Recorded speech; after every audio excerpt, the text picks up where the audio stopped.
Hello everyone, welcome. It's Friday night, it's roundtable night, or the alternative night to roundtables, because it's usually on a Thursday. But yes, how is everybody doing out there? We hope you're staying safe and all that.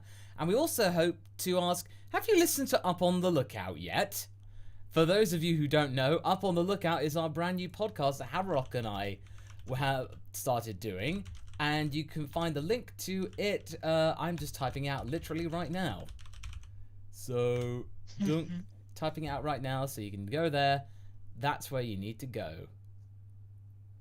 So, I think that's the right link. It at least works. So, but anyway, Up on the Lookout, you can search for it. But joining me right now is our usual posse. It's Haverock. Hello, everybody. And it's Sophie B. Hi guys. Oh yes, of course. Harold was really good when we were recording with Geekdom. Like he didn't break out the noise filter at all, but now yeah, he's found how it works again. Okay, all right. Yeah. Hang on a sec. Just want to. Oh, okay. Sorry about that. That was just a bit of a kind of like my chair just suddenly decided almost to kind of like drop down and such. But yeah, so for those of you who don't know, this is the Round Table, and Up on the Lookout is its own podcast, but you can have a look for it on Apple, iTunes, Spotify, wherever you get your podcast, you can find it there, and you can have a really good time in your own time. Or but right now, to the sky. Yeah, exactly. Look to the sky, we're up there. But this is the Round Table, and for those of you who are new to the channel, first of all, welcome. Thank you very much for being here. And this is where you can get your what if requests done. And it also provides super chat, which also can really help out the channel and support it. So you just need to do a super chat and you get your what if. I can see the list all here. Hopefully YouTube doesn't swallow it up like it does do sometimes. Essentially, yeah, you just do that and you get it read out. And we take notes on everything. We take notes on everything, and it may end up being its own what if, or some elements might be in there, but we will always provide credit. So let's get started with what we have right now from Connor Moffat. And it's, what if Gohan learned the Kaioken and mixed with Ultimate? I think it would be perfect together because they both learn from a Kai. Yeah, and we were talking about this just before we started the podcast, and essentially we pretty much agree with you, and it's to some extent. Sophie, I think you had quite a lot to say about that. Yeah, well, the biggest thing about Kaioken and Ultimate is that Ultimate really is, at least before Super decided to kind of show it off as the way it's portrayed in that, Ultimate was less of like a transformation rather than just a full on unlocking of like every part of a person's base potential, right? So it's like, so Gohan's power, if you're talking like Ultimate Gohan, right? So Ultimate Gohan, his power is at maximum freaking unlocked potential. So the thing about Kaioken that you've got to remember is that it pulls from an alternative energy source, because theoretically speaking, and you can theorize about it all day, considering how many multipliers you can stack on Kaioken over and over and over again, and the only threat is whether or not your body gets damaged. Kaioken is tapping into a different like spiritual source of energy. So they could absolutely, I think, go together, especially considering the kind of like serenity Gohan needs to achieve for that ultimate form. The real question is whether or not his body, when working at those levels of like energy, would be able to sustain itself, because we don't really know whether or not that energy would be as efficient or like undamaging as compared to, say, God Ki, you know. So for all we know, and power levels are always, you know, a little bit weird in DBZ anyway. Oh yeah. For all we know, Gohan's operating at such a high level of base power that even accessing a Kaioken to double his power might be too much physical strain on his body. Yeah, no, it's certainly something that, it's a good point, and it's plausible, but whether he'd be able to actually use it to more than just using the standard Kaioken, not even having a multiplier, that's another debate altogether. But it's certainly something that's possible, but whether it's practical, that's another matter. But yeah, APC218 says, inspired from Build a Baddie, what if the Z Warriors had to fight their version of a Bogart from the Harry Potter series? Now I know you two, you were getting quite animated. So why don't you say what you had in mind? My idea of the Bogart would be Goku's Bogart would be would be Chi-Chi telling him that for the rest of their lives they're going on a totally fat-free like vegetarian diet, really light salads, no meat, no bacon, no greasy foods, nothing, like no anything except for leafy greens, and only in small amounts. No 30 portion meals for Goku anymore. Perish the thought. That's Goku's Bogart. Oh no. For You're a Vegeta, monster. yeah, for Vegeta it would be his theoretical daughter Azrif. Yep, of course. And for Gohan, it would be his lecturer telling him that he failed the conferencing test. No, that they are not doing conferences anymore, and No, it would be that he not that they aren't doing conferences anymore, but that Gohan specifically has been banned from all conferences and has had his degrees and certifications revoked. Oh, that's terrible, but that's pretty much that's how Boggart works. That's indeed how that works. But yeah, so next one is Brendan Little. What if we got a Morrow with a Scottish accent, but less Davy Jones Scottish and more groundskeeper Willie Scottish? Also, so you're basically just getting really Scottish right here. So it's like Goku, you got any grease? Yeah, I do. Then grease me up, Saiyan. Okie dokie. There you go. I think that would be a little bit too slapstick for Morrow. You need something with a bit more kind of like sinister feeling, but to be honest, it's just funny doing a Scottish accent, period. I actually need to learn how to do it better, but to justify it, really. But fair point, Brendan. Podo's next. What if Vegeta was like Kuzco? Like, down! You threw me off my groove! I'm sorry, but you've thrown off the princess groove. Sorry, says Kui. would Vegeta be turned into llama or a different animal? I would much prefer. Oh my gosh! I don't know. Llamas are quite tall. I want to see Vegeta llama fan art now.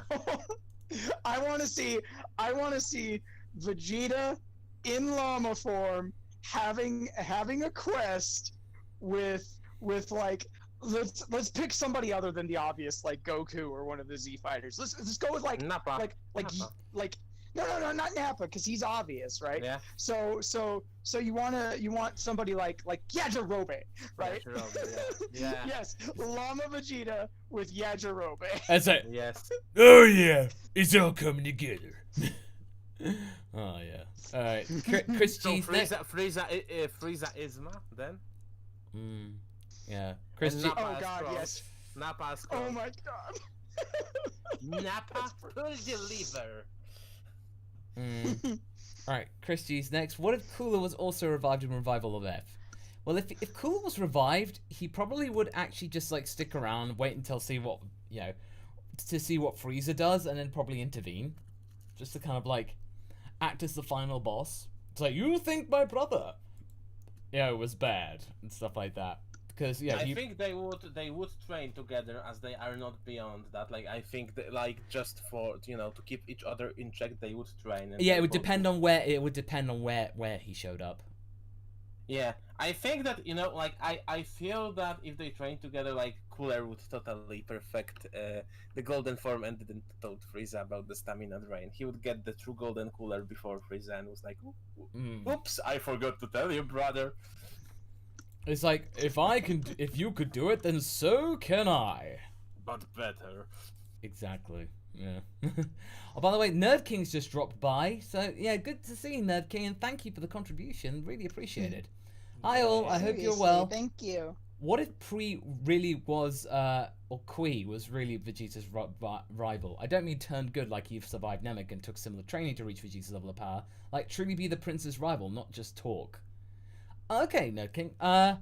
In terms of Kui, basically, if he were a rival and stuff like that, it'd be one of those ones he'd have to have a lot of potential to be able to keep up with the Zenkai. You know, but it would be kind of interesting just to have this one guy from space who just constantly comes back down trying to beat Vegeta, and just like what you do is you make it to where Vegeta's constantly focused on surpassing Kakarot, right? And then Kui also exists, and Kui is like Vegeta's Vegeta. He's constantly focused on surpassing Vegeta, but can never quite catch up. Yeah, it'd be certainly really cool just to have that kind of disconnect, and then like, oh, so this is what it feels like to be Kakarot.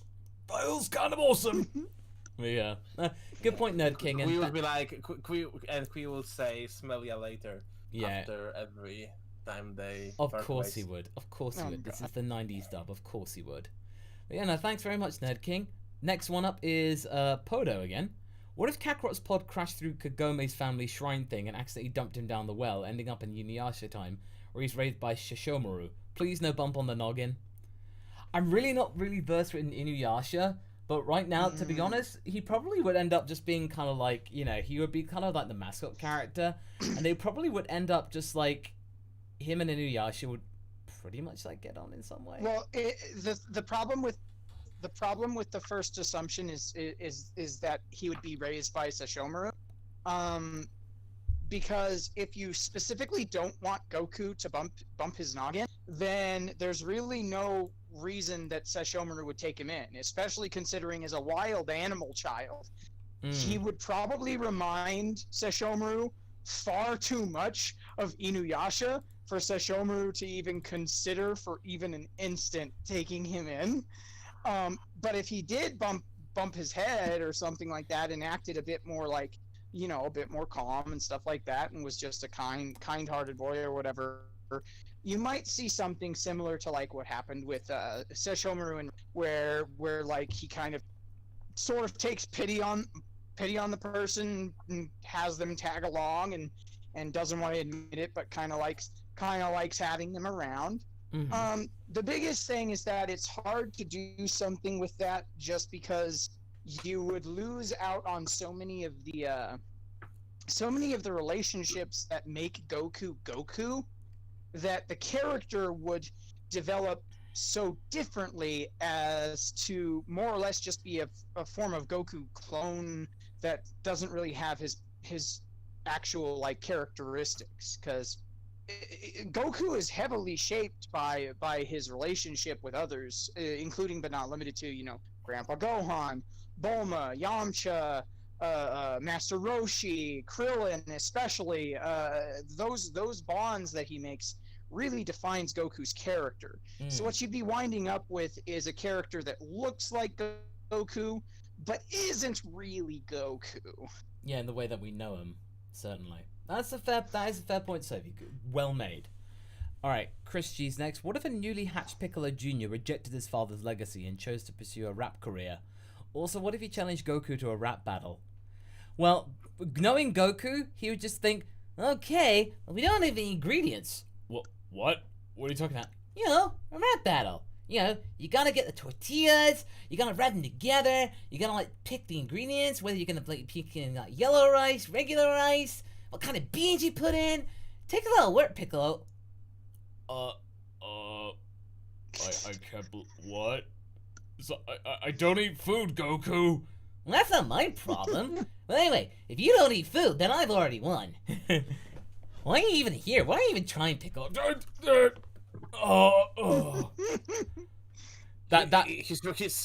His Piccolo's rap, you know, would go just like that. My name is Junior. That's short for Piccolo. My father had a demon army, but I go solo. Oh, ooh. That very nice, very nice. But it would probably be very matter of fact and stuff. Podo, what if Beerus's life was tied to all of Universe 7's Kai's? Like each time a Kai got a mortal wound, he suffered severe chest pain. Oh, like a Horcrux, thus encouraging him to wake up and go survive the remaining Kais from Kid Buu. Well, honestly, it would actually make him do his job, because if he gets major heartburn throughout all of that every time he tries to go to sleep, he'd never get a wink. Seriously. He'd be like really kind of like, he'd be feeling compelled to do something. But reluctantly, but honestly, it would actually probably mean probably like some of the Kais, and then might survive. So you might have had the West Supreme Kai actually doing it, or the South Supreme Kai, because I think the South Supreme Kai was actually the strongest out of all of them. So to be honest, if it means that Shin could have had a break and probably would have just been able to continue and play like he probably wanted to. So yeah, Beerus would have actually probably got off his butt. Yeah. And Poda says, what if sweet, seemingly pure and innocent Gine from your What If timeline was secretly Earth's #1 most popular adult film actress? I'm playing a sound. Russian roulette about what's it going. Yeah. How fitting it was Bardo. Oh. Podo. No. Just no. Podo. No. Nodo. Bad Podo. Oh. Bad Podo. I mean, No, Podo, no. Bad dog. oh. That just reminds me of Vegeta singing in the old dub, Kakarot, you old dog! And stuff like that. It's like, that's a weird thing to say. But, okay, Poda, I appreciate the super chat, but to be honest, it's like, as much as I would like to write that kind of stuff, I just don't, not in the What If I've created. Because and seriously, when you guys see, I've recorded the finale of Gine, and I actually realized it, and it was like, I looked at it, and I was like, dang, in one scene, you can actually see me welling up. I'm like, damn, that's never happened before. So, yeah, I'm not trying to hype it up or anything, but yeah, the finale of Gine, there is a moment that does make me kind of almost cry on camera. So, yeah, just be aware of that. So, but Aww. I guess maybe that means she has some sort of income, I guess. And, something to do. Oh, no. Alright, Poda, if you had to, you had to. You got it out your system. Good. Arthur E. King, create a version of the Dragon Ball timeline where all of the people, techniques, and concepts from all the movies and filler are canon. What happens? Well, I did do that, and it was one of my earlier ones of what if all the DBZ movies were canon. That's like one of my oldest what ifs that I did, before What Ifery was a thing here. So if you want to go and check that out, you can just look it up on the channel, and you will have your exact answer. Podo again, behaving this time. What if instead of being primate people, Saiyans were ferret people? And instead of a giant raging angry primate, the Uzari was just a giant happy silly ferret. So basically, people personalities are unchanged though. So it would just be basically giant It's just. I mean, ferrets can be quite vicious. Like they don't like us all weasel-like animals. So. But they're unpredictable.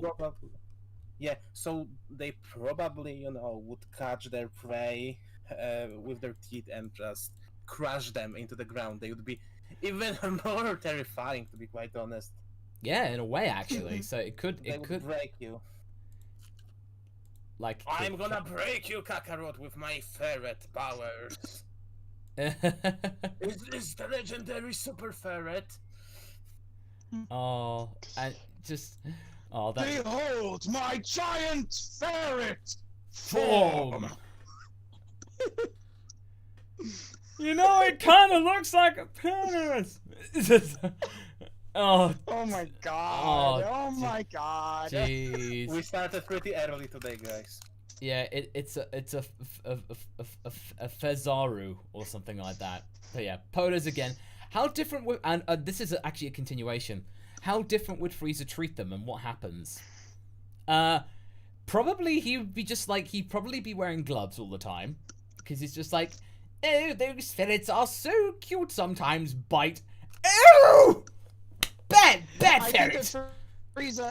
I think that Frieza would actually find them more disgusting because ferrets are obviously they're rodents, but B they also tend to get really odorous. They get very stinky, at times. And so I feel like Frieza would be even more prone to call them filthy, so Really filthy filthy. rodents. Yeah. Filthy vermin. Yes, and Master Riku's just responding, go, "Oh no, I'm not a ferret. Oh no, the kid's a ferret." I was like, "Oh no, I'm not a ferret. Oh no, the kid's a ferret." Oh, yeah, Silversmith, thank you very much for becoming a member, by the way. Wow, we've had 2 new members. Thank you so much. Awesome, you have access to all of the emotes, which are now mostly just my face in really contorted positions, as well as my cat. So there you go. Next up is Brendan Little. What if Kami and Guru swapped roles and planets? I would despair for, Earth, but I think the Namekian society would actually be really good. There would probably be no water shortage and stuff. The albino Namekians would have actually been safe. But, but honestly, okay, realistically, going from the actual what if, they were both very sage warriors, and I feel like they could actually offer things in their own way and stuff. So I feel like, honestly, not much would really change, because they were both, they were both guardians, and they both didn't intervene. They actually had a lot in common. So, realistically, I don't think much would change. So there you go. Viper Phoenix. I asked this one before, but it got misunderstood. Basically, what if when Goku was fighting King Piccolo, he used some trick to swap places with Kami, and Kami got hit but laid an egg. So instead of Piccolo Jr., we got Kami Jr. Oh, okay. So basically... Interesting. Yeah, so basically we got that, and it's just something really interesting in what was going on, because if you had Kami Jr., that'd be kind of in a way of maintaining some kind of residual memory from Kami, and it would sort of actually break him free from the chain of being connected to Piccolo. So if that Dragon Clan Namekian was able to... Sorry? Not really, because did it broke Piccolo from that? No. Well, yeah.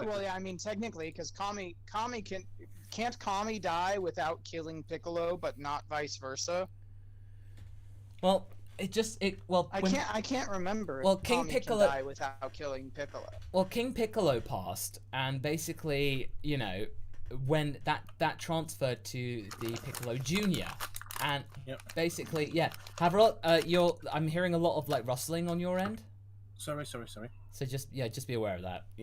But but basically, I feel like it could just you'd have Kami Jr. So in some way, the legacy of the Dragon Balls could survive if Mr. Popo was able to find them.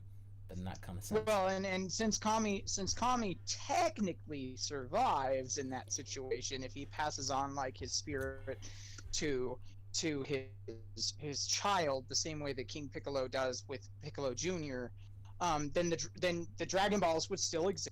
But the real question that I think people should probably be asking isn't about what's going on with the resultant son, the resultant child, Kami Jr. The real question people should be asking is, okay, so King Piccolo swapped with Kami at the last minute, resulting in Kami having to birth this child to save his spirit. What happened to King Piccolo? Did he just decide, okay, well, now I've swapped places with Kami? Is it a situation where he fooled people and now he's pretending to be Kami and pretending like he's the guardian of the earth? Is it a situation where he just kind of vanishes into obscurity and nobody knows where he is for a while until eventually he shows back up, and then Kami Jr. has to try and face off with him again? I think that's probably the more interesting question here. Yeah. Yeah. No, that's touche there. Absolutely, that's fair. Seaton Tube next. Hey Masako, will there be a Karoli versus Kepler and what if Broly turned good? Maybe. I haven't really gotten that far yet. I'm actually trying to wrap up quite a few what ifs right now, so I'm trying to speed through them. But the Broly one probably will give until July, and then we'll come back to that. But right now, I do not know. Dalen's next. Crazy one. I'll be the judge of that. What if Goku and Krillin swap place in the story, but their personality and appearance are still the same? Krillin was the Saiyan and Goku was the little monk boy. Well, honestly, you'd have Krillin would be a real jerk as a main character. in terms of actually a story, with Krillin just that little jerk that he is, he wouldn't really be likable. Because what was really telling is that in the original, one of the original drafts for Toy Story, Woody was like a real jerk, and having a main character who is not likable, that would have really doomed the show. But yeah, if you're looking from like the question is like how much of his being a little jerk is connected to him being bullied by the monks. So maybe if he had, you know, a loving and caring Grandpa Gohan, yeah, he would be like his later incarnation, you know? Maybe. It's possible. And if you still wanted to give him the personality that he had as far as being kind of like this bratty half-pint character, I think the real problem there is that, yeah, like you said, Moss, it's a situation where you kind of wind up with an unlikable protagonist. It's kind of one of the reasons why when I was younger and I was going through all sorts of different like anime and stuff, trying to figure out what kind of struck a chord with me and what didn't. I looked through like a bunch of various different like shonen anime and stuff like that. There was one that I remembered called Tenjo Tenge, and it was kind of like an ecchi shonen. Oh, Tenjo Tenge! Oh romance, thing. Oh, that. And I hated it because the main character Soichiro is totally unlikable in my opinion, and I didn't understand why any character liked them, let alone like all of the women in the show, and why he was friends with such a chill character. And it's like, I hated it, and I feel like that's kind of the direction that you'd wind up with like that scenario where you have a Krillin personality, Saiyan, superpowered Saiyan character, especially considering that, like, yeah, this is a character who is a bratty half-pint with perverted tendencies and a big ego, going around flexing his superior power on people. Yeah. I mean, it actually reminds me of, like, in terms of a jerky main character, as Merry Christmas, My Santa. It was like a Ken Akamatsu thing. And it's like this guy, it's about this boy called Santa. And he hates Christmas. And he just makes it out. And then there's this Christmas spirit who's trying to convert him, saying, yeah, Christmas isn't so bad. And he's just such a jerk. And he said, oh, my parents are dead and stuff like that. Turns out they're not. They actually look after orphans and stuff like that and make sure they have a Christmas. And they're the nicest people around. And this kid is just so terrible. He's like Caillou before Caillou was a thing. Like, oh, jeez. But and the fact that hilarious about that entire statement, Mus, is that just from the description, you didn't even need to qualify it with "it's a Ken Akamatsu thing," because I immediately thought, yeah, that sounds like a Ken Akamatsu story. Oh yeah, because of Naru. Oh, of course. I remember. Oh god. I remember. He's really good at making characters you absolutely despise. Like seriously, like Naru. Ooh, damn. Like that. Ooh. I don't think I've ever been satisfied with the ending of a Ken Akamatsu manga in my life. I need to remind myself how that ends, but I remember it being somewhat nice, or not as bad as I thought it would be. But anyway, we're getting distracted. Yes. Yes. Okay. Yeah. No. I think we'll be calling time on the round table because, like, yeah, no, not like stopping the stream or anything, but yeah, we're gonna like, yeah, close for super chats because we've got a lot. We haven't even dented it yet. We got so many so quick today. Yeah, I know. It's crazy. You guys are really creative today. You're really thinking creatively. So, damn. Okay. Well done. But yeah, let's continue. So we'll be closing in about 15 minutes. So if you want to get a super chat in, you got 15 minutes. So there you go. It's your 15-minute call. Next one is from Craig Twitchell. And hey, it's time for some more Dr. Gero what ifs. Craig Twitchell says, what if Gero turned Goku into an android and the android saga was about them trying to get Goku back? I could see Vegeta being the protagonist of the saga. Oh, actually, you know what? That'd actually be kind of fun. Like, ironically. It's like, nobody gets to mess with Kakarot but me. And stuff like that. He would be so insulted because, like, if like, say, for example, Gero made him an infinite energy android, so, like, his power doesn't grow, but it always stays constant. He'd be like, Vegeta, you've gone and put a limiter on my main rival. I can't abide that. How dare! Grow, then I can't grow. And if I can't grow, it becomes a problem. Your problem. If I can't grow, you die. That would actually be that would be a good idea, Craig. Not bad. So yeah, I see Vegeta being the main protagonist. Yeah. And Craig then says again, "What if Bulma invented lightsabers?" I'd be okay with that. That'd be kind of cool. It's just another thing for, you know, Capsule Corp to have, another string to their bow. I pictured the Great Saiyan Man using one. And I pictured him fighting Goku Black with one. Like, Goku Black creates his key blade. And then Great Saiyan Man shows up and blocks it with a lightsaber. You stand aside, evil villain! I will be able to combat you in close quarter melee combat! Could you imagine if the hero of the Goku Black arc, to kind of round out the fact that Gohan failed to protect the future in the original timeline? Could you imagine if the person who defeated Goku Black in the Goku Black arc was Great Saiyan Man? Oh, young Saiyan Man. Goasu never told you what happened with your father. He told me enough. Your body swapped with him. No, I am your father. It's like, I really don't care that you take my dad's body. I'll snap your neck like a twig. Ah, yes. Yeah.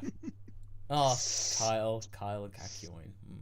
Anyway, next up is Diamond Heart 31. What if Chi-Chi had gone to Namek? She'd want to keep an eye on Gohan and make sure he studied.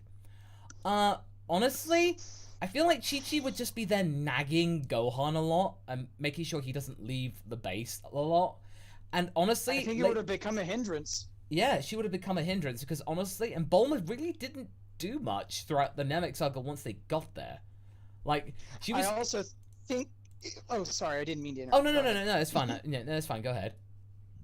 Well, I was gonna say, like, it would be so much more than just a hindrance when they arrived on the planet, because, like, one of the things that kind of gets glossed over when people consider the Namek arc is that for the month plus that they were flying to Namek, right? They, like, Krillin and Gohan still did minor, like, they did small training. They did what physical training they could get away with inside of the ship, you know, without threatening its integrity. But they also did extensive, you know, image training. And that's part of the reason why they got the power growth that they did between the end of the Saiyan saga and their arrival on Namek. If Chi-Chi had gone with them, you can bet your butt that she would be causing all sorts of problems when it comes to interfering with the physical training and the image training. So Krillin and Gohan both would have probably arrived on the planet significantly weaker than they would have been otherwise, which would have caused problems when they attempted to interfere in Frieza's plans. Yeah, and of course, when they had their potential unlocked, the potential would have been less. So, yeah, nice going, Chi-Chi. Thanks. So there you go. But what if Guru unlocked Chi-Chi's potential? She'd be the best cook in the universe. I know, I'm joking, but maybe, you know, she might be a bit stronger. I don't know, but I don't know. It remains to be seen. Paparacha. What if multiverse theory wasn't wasn't a thing and Trunks met past Bulma? Oh, it wasn't a thing. I don't really know. I think realistically, so you wind up with kind of like you kind of wind up in a situation where, like, Bulma always knew a version of Trunks in her past, maybe. So kind of that creates an Ouroboros effect, that kind of thing. So Trunks is present in her life throughout pretty much most of it. That'd be trippy. That would certainly be very trippy. Depending on the circumstances, it would probably wind up pretty uncomfortable. I mean, you still wind up with a sort of like Marty McFly syndrome there, where you interfered in your own past and probably considering who Bulma was in the past and where Trunks may or may not have met them, whether it was canon or whether we're talking like your What If, where he accidentally goes back into Dragon Ball time, like, you have a situation where she's going to be looking at this kid who is her son and being like, oh shit, he looks exactly like that guy that I had a crush on back then. No. Oh no. Oh, no! exactly. That could easily go wrong, but alright. Craig Twitchell's next again. What if Dr. Giro, as Android 20, opted to use the Infinite engine like 17 and 18? Well, if he decided to stick with the Infinity engine with himself and 19, like the whole sapping energy thing wouldn't have been the thing. And pretty much it would have been actually quite dull in a way, because just fighting and stuff. If their power was pretty much the same as before, then Vegeta would have just completely dominated, ripped 19's arms off and stuff like that, and still defeated him. So really, it wouldn't have actually done that much in terms of like the story, but because in terms of strength and stuff, 17 and 18 with the ultimate thing, and he probably just thought, nope, their powers are too high. Nope, got to dial it back a bit. So there you go. And Craig again with another Dr. Hero. What if he didn't appear until Super? Well, unfortunately, if he didn't appear until Super, he would have been way underpowered, because basically his nanomachine bots basically were destroyed after the Goku Vegeta fight, or during it, so he wouldn't have gotten any intel on anything unless he was able to make more of them. But honestly, I get the feeling that they would have probably found out about those things. And, if he didn't show up until after Super, then the Android saga wouldn't really happen. So, Cell would have probably been the first introduction of Dr. Giro's influence, like later on down the timeline, perhaps. So and let's not forget that they wouldn't be nearly as strong enough to probably stop Dabura and Babidi. Even though Babidi and Dabura would take more time to awaken Buu, Dabura would just it would not end well, let's just say that. Vegeta would probably leave Earth by this point. Yeah, probably would. Yeah, nothing really left for him at that point. Yeah. Next up, Paparacha. What if Bulma accidentally wished herself into a kid? Oh, tries to make herself younger, but then basically gets the numbers wrong, or something like that. Or, well, it would certainly make things. It would make things really awkward for Vegeta. Let's just say that. I mean, but honestly, her personality hasn't changed all that much from her childhood. No. So really, unless you wound up with a situation where she accidentally wished herself into a kid and forgot her adult memories, it probably wouldn't become a huge deal, except in the most literal senses, in the sense that Vegeta and Bulma would no longer have an intimate life, because she has to either wait for the Dragon Ball so that she can become an adult again, or they have to take the long road and hold off on any intimate husband-wife relations until she's old enough that it's not creepy. Or they can simply just use the Dragon Balls to wish her back.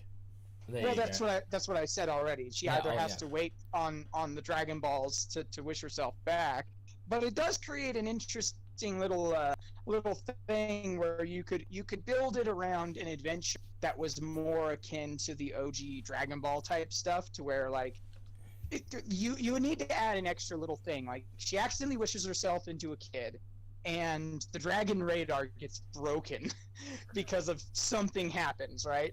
And so then it's oh well, crud, we now have to try to find the Dragon Balls without the aid of a radar, which is going to be a lot more difficult, even with everybody capable of flight. So you can turn it into a G Dragon Ball adventure to find the Dragon Balls. I'm sorry, for some reason I can see Frieza watching this all from afar with Kikono and Berry Blue, and it's hey kid, the Berry Blue.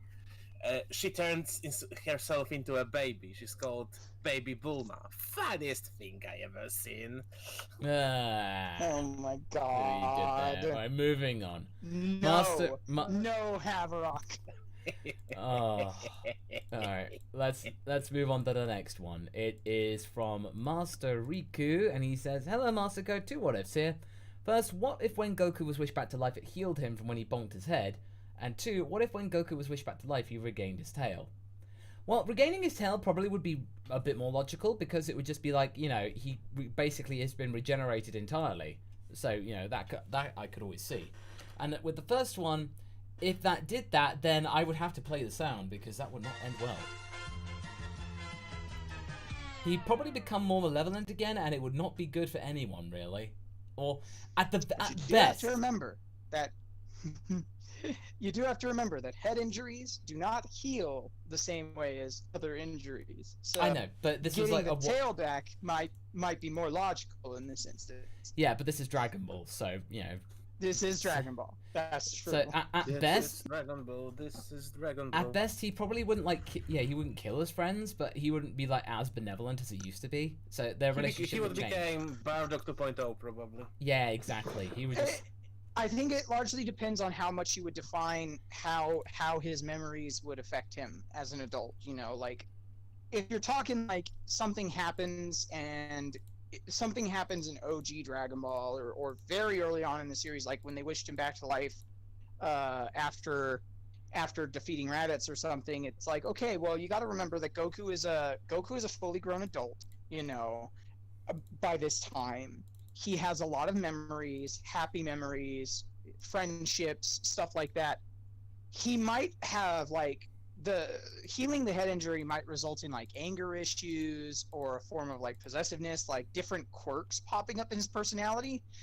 But I don't necessarily think it would just completely change him into a different person because I mean, you'd still have to account for all of the history that he has with these characters. Now, that isn't to say it won't cause problems, because, I mean, even in real life, people can suffer head injuries and result in a personality shift that's, like, pretty major and wind up, you know, losing friends, ending relationships, that sort of thing. So you might wind up with something like that.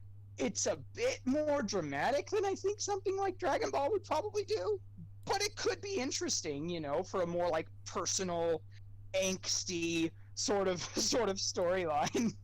Yeah, if you want to like take it in a different direction, I mean that's absolutely fair. But yeah, so next one is Craig again. What if Dr. Gero was the hero of the story and the Z Team were the villains? Ah, okay. So basically, if you it depends on who wrote the story. If they were writing in the angle that Dr. Gero, he was the hero of the destroyed Red Ribbon Army headquarters, and he was trying to only make humanity into a technological utopia. And then there were these bunch of martial arts hicks who destroyed all of his work. You know, if they did do that, you know, you could easily frame it that way. I just literally thought of a situation where Jiro's like, from my point of view, the Saiyans are evil. And it's like, well, yeah, they actually kind of were all evil. Well, no. What I mean is, like, you all are evil. Well, I mean, yeah, I hit my head and then stopped being evil. I was born evil, but I got better. I'm still evil. I just don't express it as often as I used to. I was a bit of a jerk.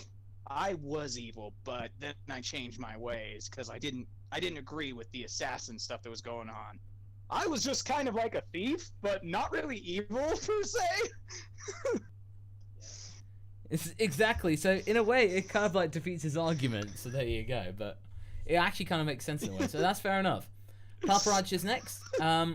What if Chi-Chi called studying brain training and Goku went Goku about it? I'm picturing bewildered Super Chi-Chi thinking it was that easy. Oh, so basically she calls it brain training, and it is like, oh.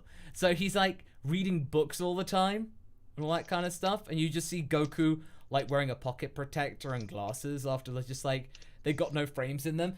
I'm trying to be intellectual. That's a word I I learned. mean, you know, like this kind of got defeated by the prospect of the fact that like he wasn't patient enough to finish all the Arbratian training. So yeah, Goku likes the challenge, but not all challenges are up to his alley. Yeah, that's true. That is absolutely fair. And by the way, guys, I'd just like to say now that Super Chats are now closed. Thank you so much for all of your contributions. Please try and keep the Super Chats there. If you really are desperate to get one, maybe if we have time later on. But right now, we need to get through all the ones that we have right now, because we have a ton of them. Like, seriously. I've barely been able to scroll, like, down the list. So we've just gotten so many. So yeah, if you could just hold off on the Super Chat, then, you know, that would be really great. Thank you so much. And thank you so much for all of your contributions all the same. It really is appreciated. So that's so next one is Craig Twitchell again. What would actually happen if Jiro achieved his dreams? Oh, well, that's easy. He'd be basically the main scientist of an Earth that is basically a technological utopia. That's pretty much what he wants. It's not exactly done in the best or like, of benevolent circumstances, but technology would rule the day. So there you go. So pretty much that will happen. Then Darren Hardy says, would you like a Super Smash kind of DB game or any other kind we haven't had yet? I remember that there was one that like kind of like almost like an arcadey type game, which was like Shonen Jump. So you like a four player brawl type thing. So actually I would really quite like that. Just like a 4-player, quite casual Smash-like game. Just to have that, something relatively like not as technical as fighters, but has that similar style. I think there was something like that, and I know that I think Piccolo and some other character could fuse into Toroshima or something. Oh my gosh. That's an actual thing in a game. Yeah, I need to check it out. But like I think so. I think that it is a thing.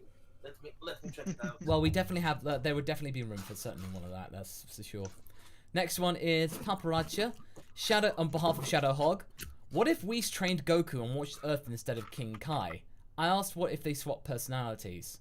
So basically, if Whis actually decided to actually keep an eye on certain things and whatnot, I think, the thing is though, he wouldn't really intervene that much because King Kai, he can get away with interfering stuff because it's his job to keep, to protect and defend, the North Galaxy. So he's allowed to be a bit more hands-on. Whereas Whis is an angel, he's right near the top. So it just seems to me in the deity ranks and stuff like that, he just like is really kind of like he just King Kai, he can get away with a lot more stuff than Whis can.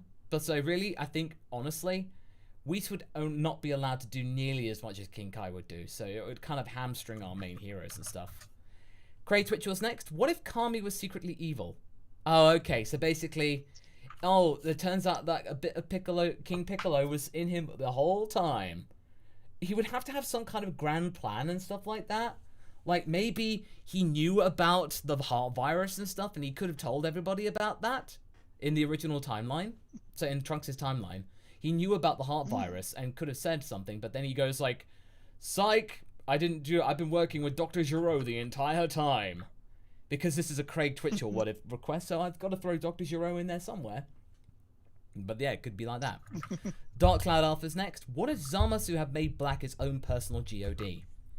Honestly, that would have actually been quite interesting, but also a little bit risky. Because if you did that, you would then be entwined. So if Goku Black, who is the mortal one of the two, at the moment, not fully going through the GOD training, he could ultimately end up being like, if they took him out first, Zamasu would be toast because that connection, Zamasu would go bye-bye. So, yeah, adds a bit more peril. Actually, in a way, in terms of peril, that would actually be quite cool. So if they knew that, they'd have to go after Black first, certainly. Red Dragon Force 2 saying, warning, meta super chat incoming, 2-parter. Cronoa from the Trunks Smite thing. You finally did it! You messed with time so badly, I had to fix it. And this is me going, well, the thing is with what ifs is, be thankful that Lord Zeno and the GP like your GodTuber channel, otherwise I might have to shut you down. Hey. Yeah, Cronoa had just gotten sick and tired of my what ifery, so, it was bound to happen sooner or later. So there you go. Next up, Paparazza. What if Trunks had a breakdown seeing Gohan alive when he delivered the medicine and revealed everything? Okay, so basically if he did do that and saw Kid Gohan alive and he just couldn't handle the pressure anymore, I imagine Vegeta probably would eventually go like, what kind of a spineless... If he told him he was his son, it's like, oh my god, I got a crybaby for a son! And stuff like that. Because this is the Vegeta who's really still a bit of a jerk. So if he knew that that kid's his son and he's like crying and like, being quite weak, he would just taunt him incessantly. There's no love there. So it would not be good for starting their bonding and stuff like that. So, and also it would be kind of like, the thing is though, Trunks doesn't know how time works. So as far as he knew, he could have actually destroyed the entire timeline and the purpose for him being there. But luckily Multiversary was a thing, so actually it didn't really matter what he did.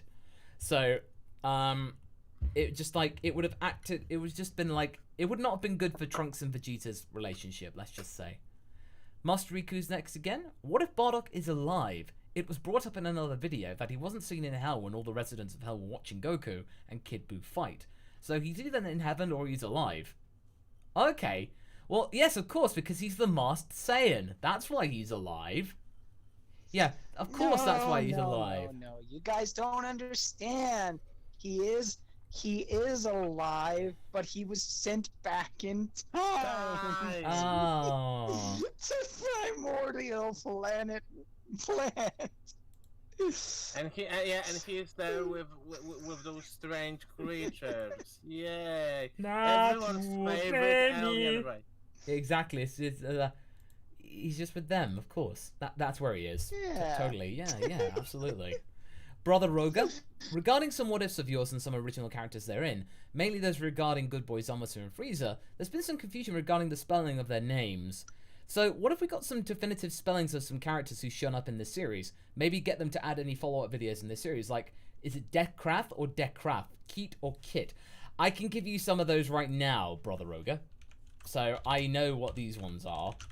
Brother Roga, it's Dekrath, as in like that, D-E-C-R-A-F, and Kit, as in Sir Kit.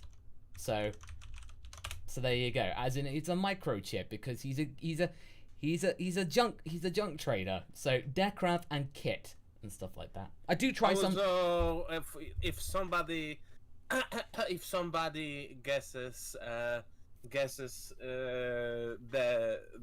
hidden meaning behind Barbarian's names in What If Zamasu, if somebody figures out the key, I'm going to be really proud of you.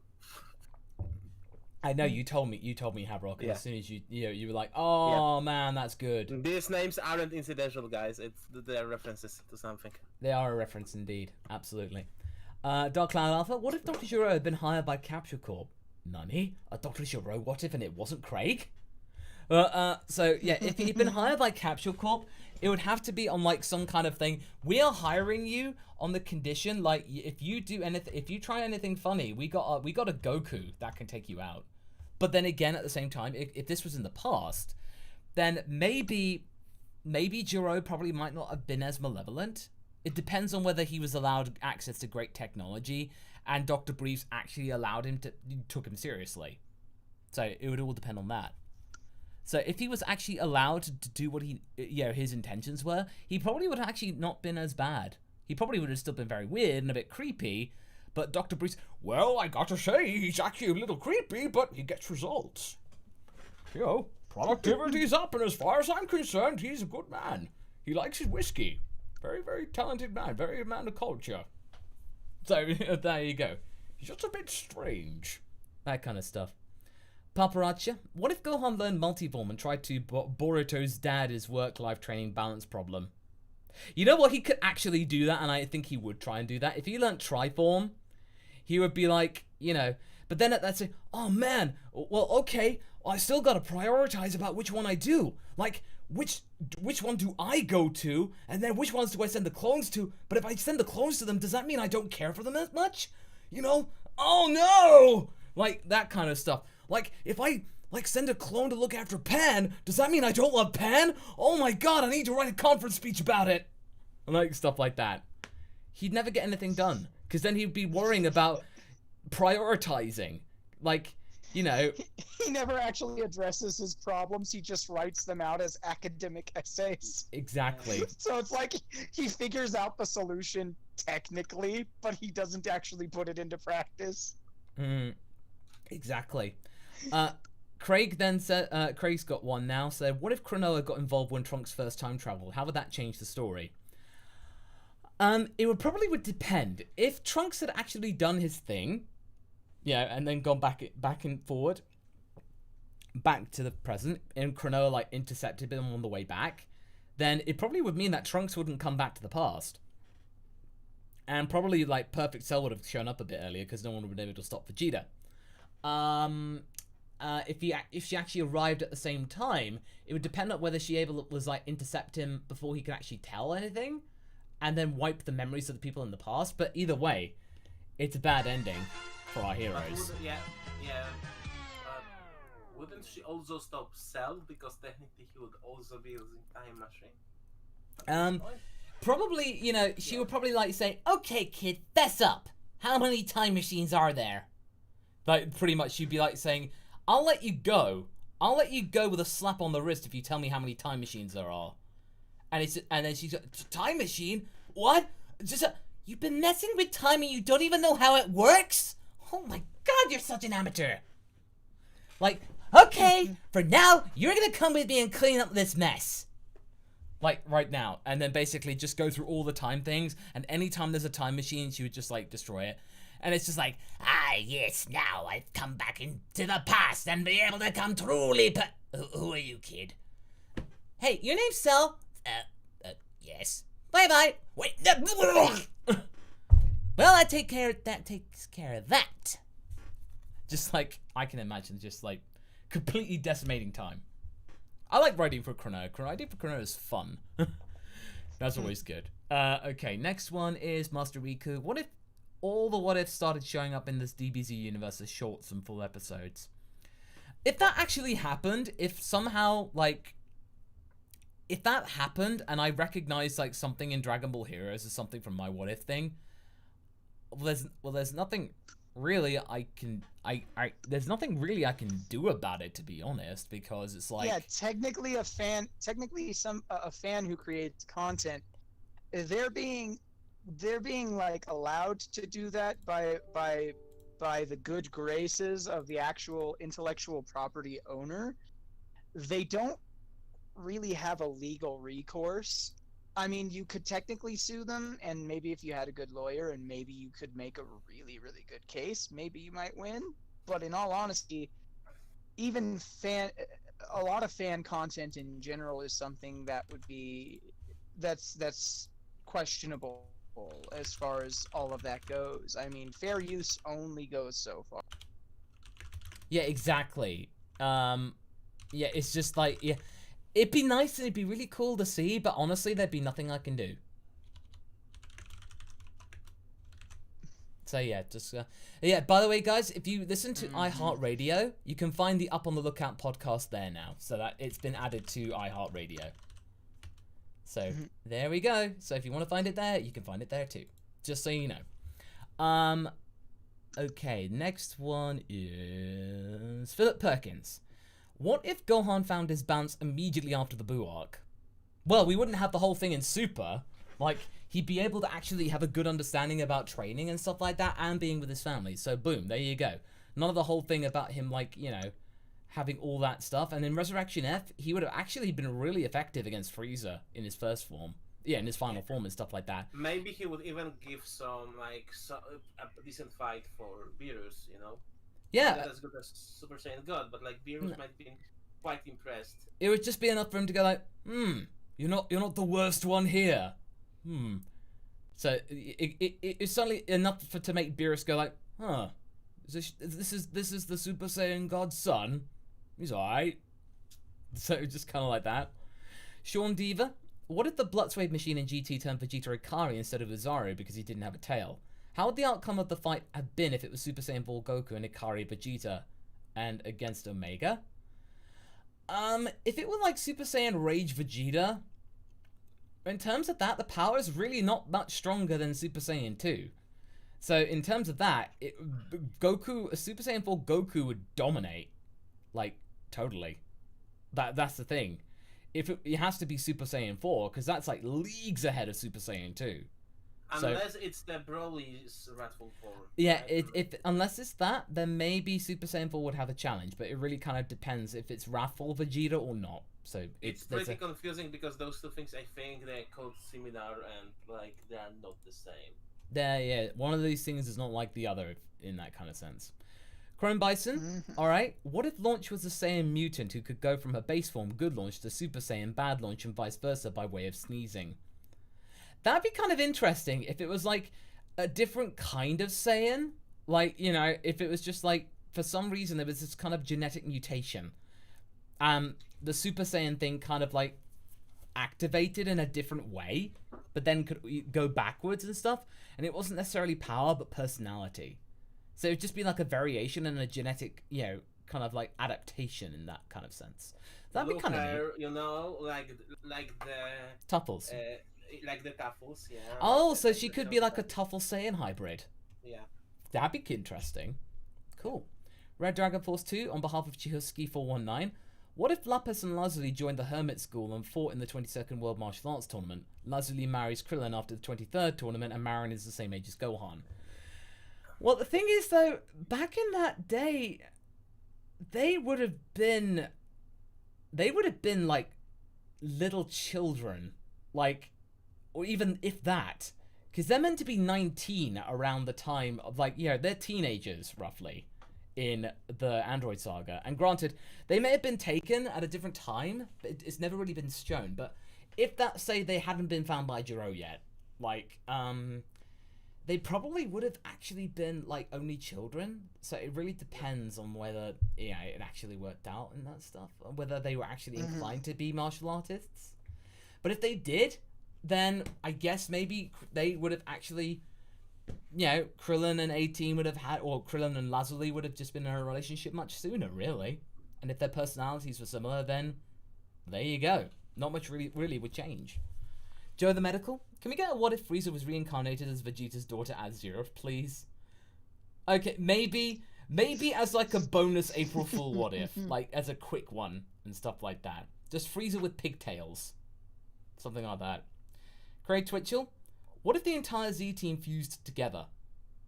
If they fused together, then you would just have this amorphous blob that would just be like, I'm going to take you down. And stuff Well, like. I think they might look something similar to to the multi. Oh yeah, of course. I know. I'm multi- joking. fusions. I'm joking, but basically, Yeah, but like the like multi-fusion from Dragon Ball Yeah. fusions. Yeah. So, Yeah. but the fusion probably wouldn't really last long. It'd be like a couple of attacks, and then that would be it. But it'd be really a big intense. weird person with like green skin, like or not because mostly humans, so probably not making antennas, but like the human human-like look mostly with antennas and spiky Saiyan hair. Yeah, sort of, yeah. Next up is Craig again. What if Goku was as smart as Bulma, but his Saiyan instinct still got the better of him? Oh yeah, it'd be basically just having the smarts, certainly, but it would be completely compromised by having, just the overconfidence of a Saiyan. So in a way, just because you're just as smart as Bulma doesn't necessarily mean that, your emotions could easily overcome you. So basically, if Goku is still suffering like that, then, it could, his intelligence could easily be negated in that regard. So that's always a thing to consider in that sense.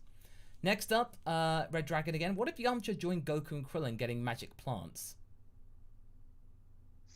Or are you talking about the arc in Super that was supposed to be kind of Oh yeah, Krillin facing his fears and stuff? Oh yes, Flower of course. For, yeah, so basically, I think that would have been interesting considering the fact that Yamcha really got the short end of the stick in that entire build up to the Tournament of Power. well, probably but- he would have actually he would have taken the initiative and asked to be on the team and stuff like that. And he might have actually gotten it. So he might not have had Frieza. So if you think about it in that way. Yeah. So Yeah, why not? Sean Diver, if you could change the appearance of Super Saiyan Blue Evolution, what would you make it look like? Also, would you give it any unique advantages that Blue doesn't have? Well, first of all, I would actually so you can actually really see it, like less bloom effect on there, please. And probably just make it like Super Vegeta, like just really bulky and stuff like that. Just having that kind of like intimidating aura. So just really that. It's not a bad it's a good form. It just needs less bloom effect, and it needed a better like debut in that sense. It's just instead of just suddenly appearing. Red Dragon Force 2. What if Oceanus had love-hate crush on Oolong because of the wish? Oh man. Oh God. Oh man. Like if Oolong was there and basically she had this affinity, and it's like, I don't think you'd actually like me for who I am. I have a different side of me. Oh, babe, don't worry. I would love you no matter. Oh my God! You're absolutely horrifying! You look like me after I'd been tanning in the sun for too long! And I think that the twist would be, but I accept you anyway. And they actually forming, a working relationship. Yeah, it'd be that thing you think, oh god, it's gonna go in that way. She's gonna get angry about, but wait a minute, let me finish. He's thinking for the sake of the earth. He will date this person, and then eventually they actually genuinely like each other. There you go. The end. Aww. Craig Twitchell, what if Bulma could only talk in memes and was self-aware? No. Oh man, that's oh. I don't know enough memes, so I'm just going to ignore this. You basically would have a Rip Van Winkle situation from Hellsing Abridged. She's just going, LOL, I'm so random, and stuff like that. Just be like talking about all these different things, and just like be on TikTok all the time, or checking out all the different kind of Reddit posts and stuff like that. She'd be constantly on Reddit, like all that kind of stuff, and then just kind of like every time like Vegeta would do something, she'd just go, thanks, I hate it, that kind of stuff. Just Wouldn't Reddit be Red Ribbon in Dragon Ball? Oh, that's true. That's good. That's good. And then Trunks goes, ew, Mom, you just posted cringe. You're gonna lose subscribers. And stuff like that. Post cringe, she would certainly do that. Oh no, poor Vegeta. Oh, poor Vegeta. Oof. Let's move on. Road Dragon Force 2. What if Master Rosie existed and had a past relationship with Roshi, similar to Haposai and Kulon from Ranma 1/2? Okay. There's a lot to unpack here. It's been so long since I've seen anything Ranma related, and I actually didn't finish the series because it's a little for me. But having a character like somebody from Roshi's past that perhaps was like a past lover or something like that kind of goes toe to toe with him would be very interesting. And actually I think it would probably add a little bit more depth to the whole like pervert womanizing aspect of Roshi's character, if in fact like the only reason he does that is because he holds a torch for this other character that he either lost the love of or never attained the love of. So it'd be interesting. That could work in a way. I think so. That seems a fair thing. Master Riku is a Vegeta saying, Frieza, he's our man. If he can't do it, great. So, there you go. That's that. Craig Twitchell now. What if Trunks was Chi-Chi's son and Gohan was Bulma's son? Well, the thing is, though, with my Goku married Bulma thing, it just, the rage boost thing and all that various stuff.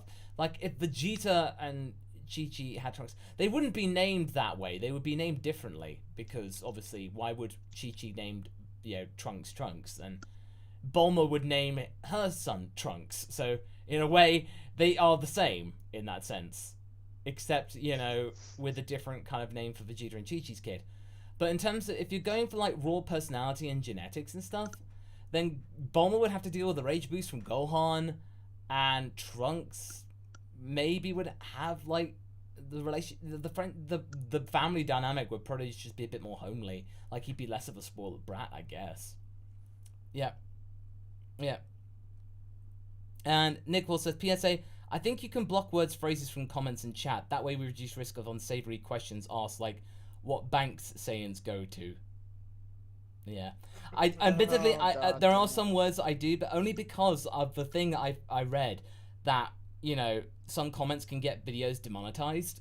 So I'm like, no way. I'm not having that. I'm not having unsavory, comments, meaning that my video gets suppressed. So, unfortunately, that's the case. Vulcan, what if Hercule was a Saiyan and you turn 26 tomorrow? Awesome, Vulcan. Happy birthday on Saturday, dude. So, I hope you have a good one then. Happy birthday to you. But if Hercule was a Saiyan, he would be an embarrassment of the Saiyan. Like, like Guinea. You think Guinea was like the weakest Saiyan. Turns out Hercule was the weakest. And, like, he was just sent away. Like, King Vegeta was like, no, oh, no, just get him away, and stuff like that. And it would only be when he met Goku that he felt this affinity to him. And in a way, you know, talking about stuff and like, oh, in the past I used to have a tail, and then Goku would be just like, really? It's kind of interesting. Like, just almost that kind of curiosity in that sense. And then maybe Goku would eventually say, I can train you. So that Super Saiyan Hercule from Super could be a thing. Against Beerus. Yeah, of course. What if Beerus was an actual character? Yeah, if Beerus was a thing, yeah. Gobi?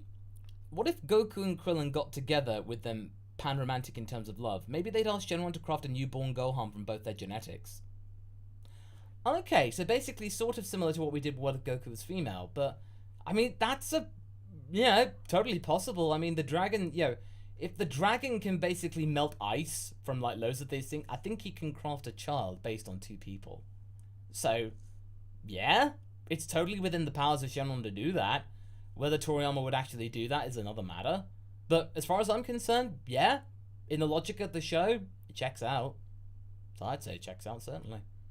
Nitrex 2525, what if the nameless Namekian never diffused? Well, okay, I'm playing the sound. Earth would be ruled by Garlic Jr.'s father, Garlic Sr.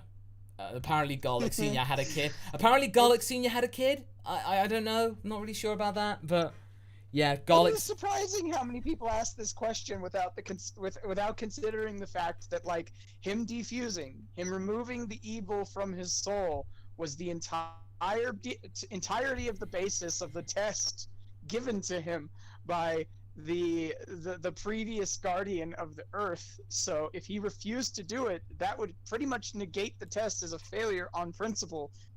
That doesn't necessarily mean Garlic Sr. wins by default, but that's pretty much the assumption. That is, yeah, in a way. Alpha 165, what if Goku trained Naruto, and what if Sasuke joined the Frieza Force? Well, you know, I think Frieza would have a preference for Dashboard Confessional, because, you know, Sasuke, this Sasuke, he's basically so emo. Damn you, Log! So, and Goku training Naruto, Goku would have an affinity and appreciation for ramen, for sure. But I think ultimately, like, Naruto does the Rasengan, and Goku goes, that's cute. You need two people to do that? Bro, I can make this way better for you.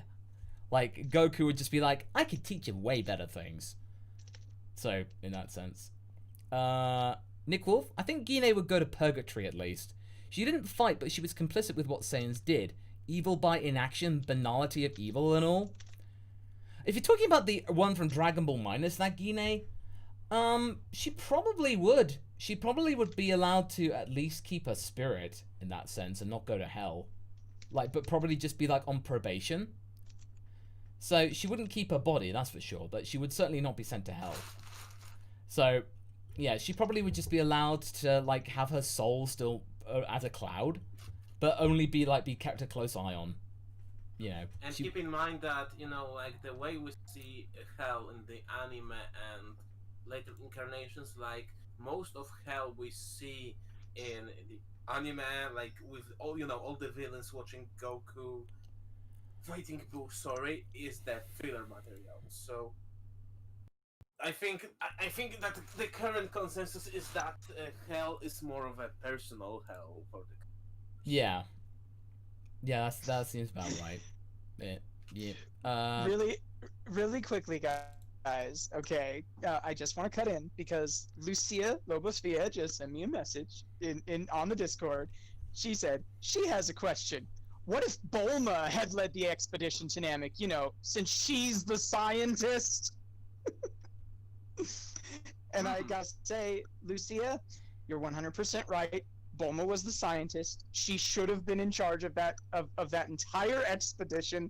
Nobody knew what they were going to have to expect on that planet, because it could have had chlorine gas for the atmosphere for all they knew.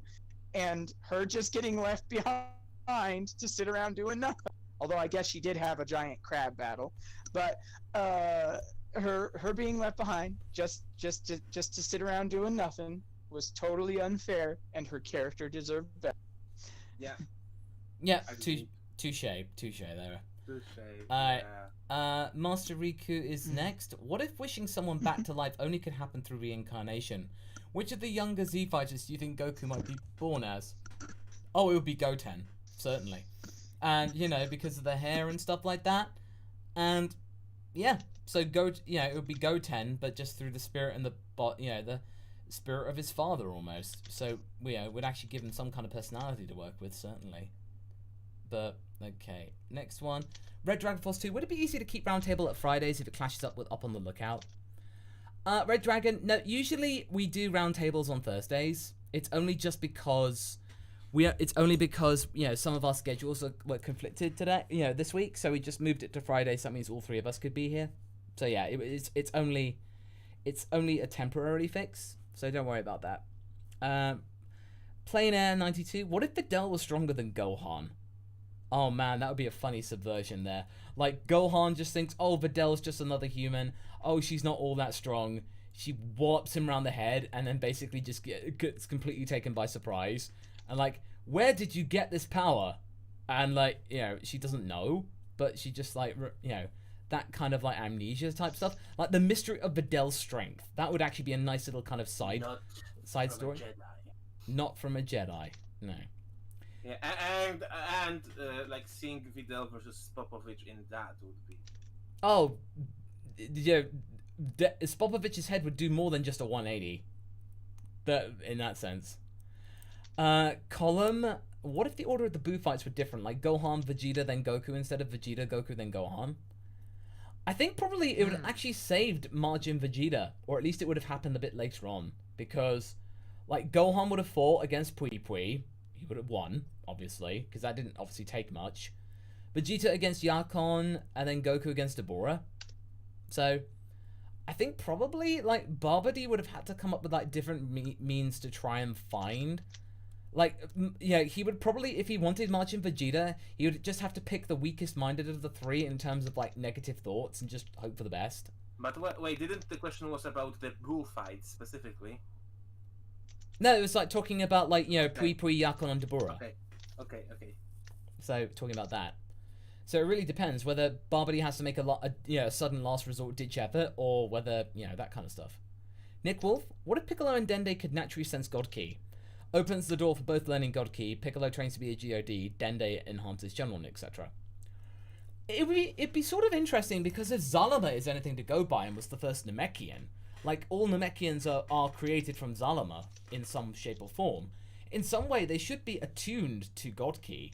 It would make sense if they were actually going to follow that up. But of course they're not going to, because that means in making Namekians more influential than Saiyans, and we can't be having that. And also, like, at least to open if the Guardian has to do something with Kai. So, where the Guardian or the Guardian's agents of Kai or something, Yeah, that's true. That is certainly true. Alpha165, imagine Goku versus Frieza and Sasuke with lightsabers versus Naruto and Goku's gi. I'm imagining it and I don't know what to think, but I'm gonna play a sound. Excellent. And this is the sound of everyone who writes fan fiction. Excellent. I can tell you how this saga would be called: the copyright infringement saga. It's the attorney pain saga. As in, like, the headache of attorneys everywhere. Mr. Michael Lord 2011, have you thought of doing any non-DBZ what-ifs? Yeah, I really want to do a JoJo XDB what-if. Like, what if Goku was in JoJo? Like, I need to actually, like, sit down and read the manga properly of JoJo, because I've only seen the anime. But I do own Phantom Blood in manga form, and I'm looking to get Battle Tendency eventually.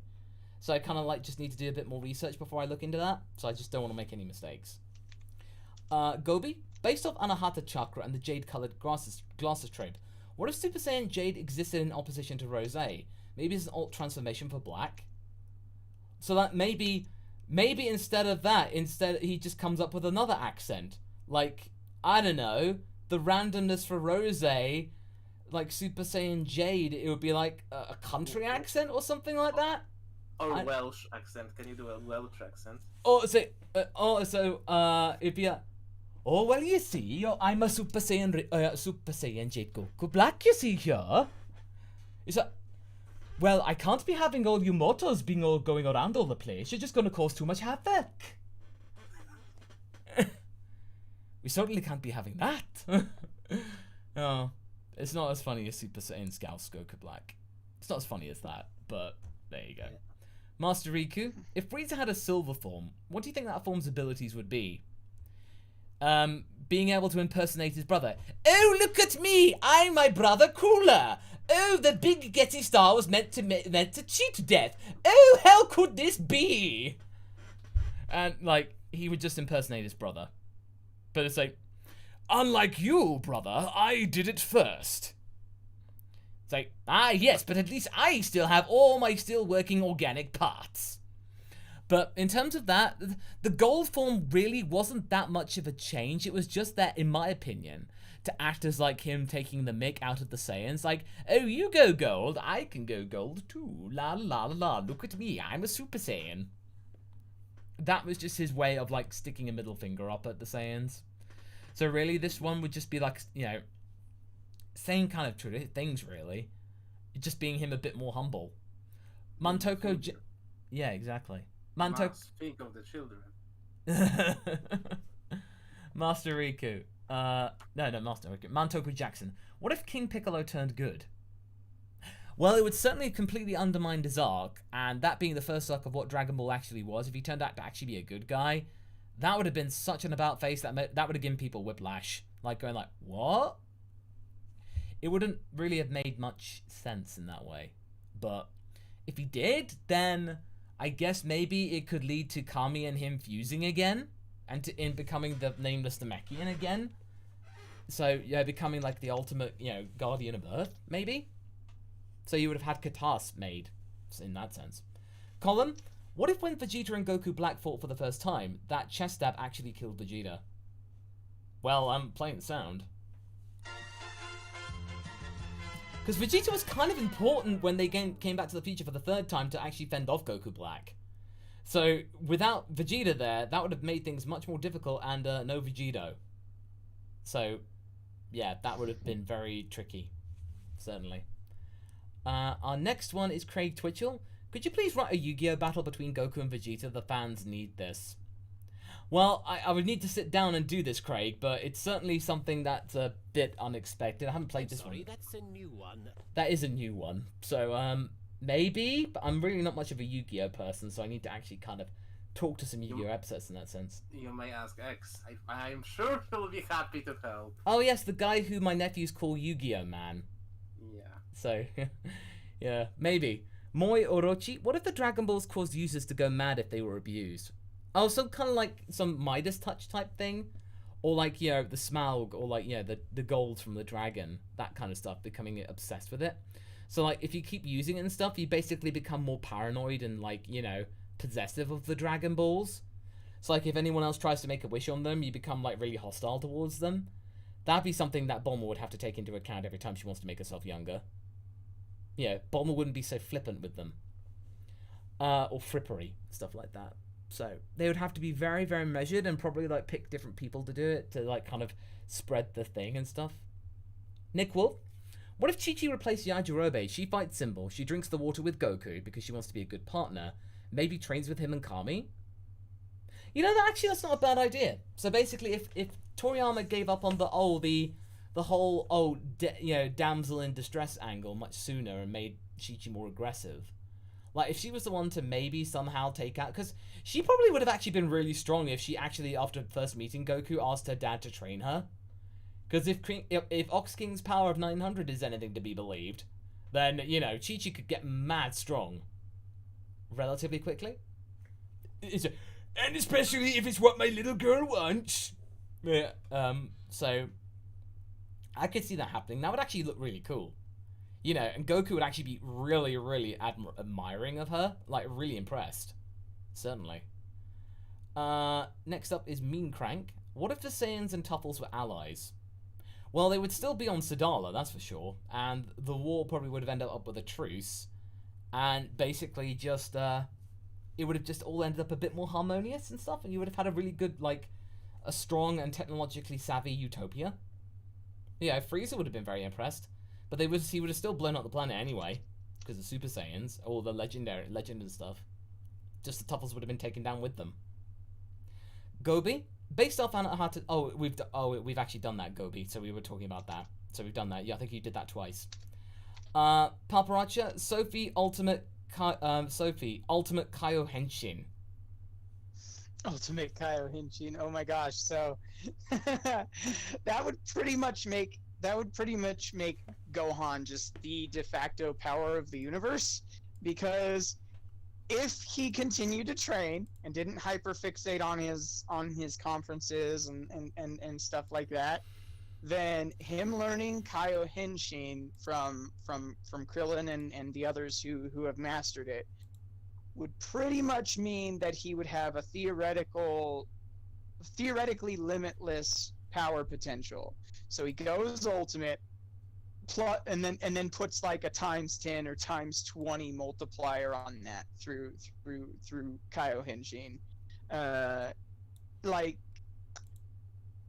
he would definitely be the one who just took over as the main character after that. Like, he'd be the one who'd probably wind up with the God Key, Defender of the Earth, fighting Beerus, all that other kind of stuff. Honestly, kind of hilarious, and it does work to a certain degree, because he's got a pretty good relationship going on, pretty good friendship going on with Krillin in the What If Krillin Power Up universe. Oh, and Paparazzi actually does another one saying he meant Krillin Ultimate Kaio Henshin. Oh my gosh! If Krillin learned the ultimate form, oh my gosh! You guys are getting into Boo Saga stuff, which is very, very, very hard to consider, since I'm not entirely sure where I want the arc to go after androids. So Krillin, I do think, would want to settle down, but if he absolutely had to, he'll break out the ultimate power, and he'll push it to the upper limits of its potential. So if it came down to him having to fight Majin Buu and going to the planet of the Kais and learning the ultimate form, and then combining Kaio Henshin, you have Krillin as the strongest fighter in the Dragon World. So then you'd wind up with Krillin fighting Beerus in Battle of Gods, Krillin putting down Frieza in Resurrection F. Ah yes, I had a treatment of a legendary Earth War.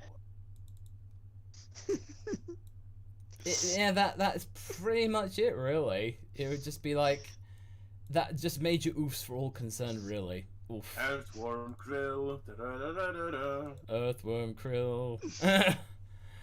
Andres Morero, when Boo and Zamasu showed up, why doesn't humanity seek shelter with the merfolk? No one looks at the bottom of the ocean. Mermaid what if, please? Oh man, that's actually not a bad point. Like, just they go to live, we'll just go and start a new life under the sea.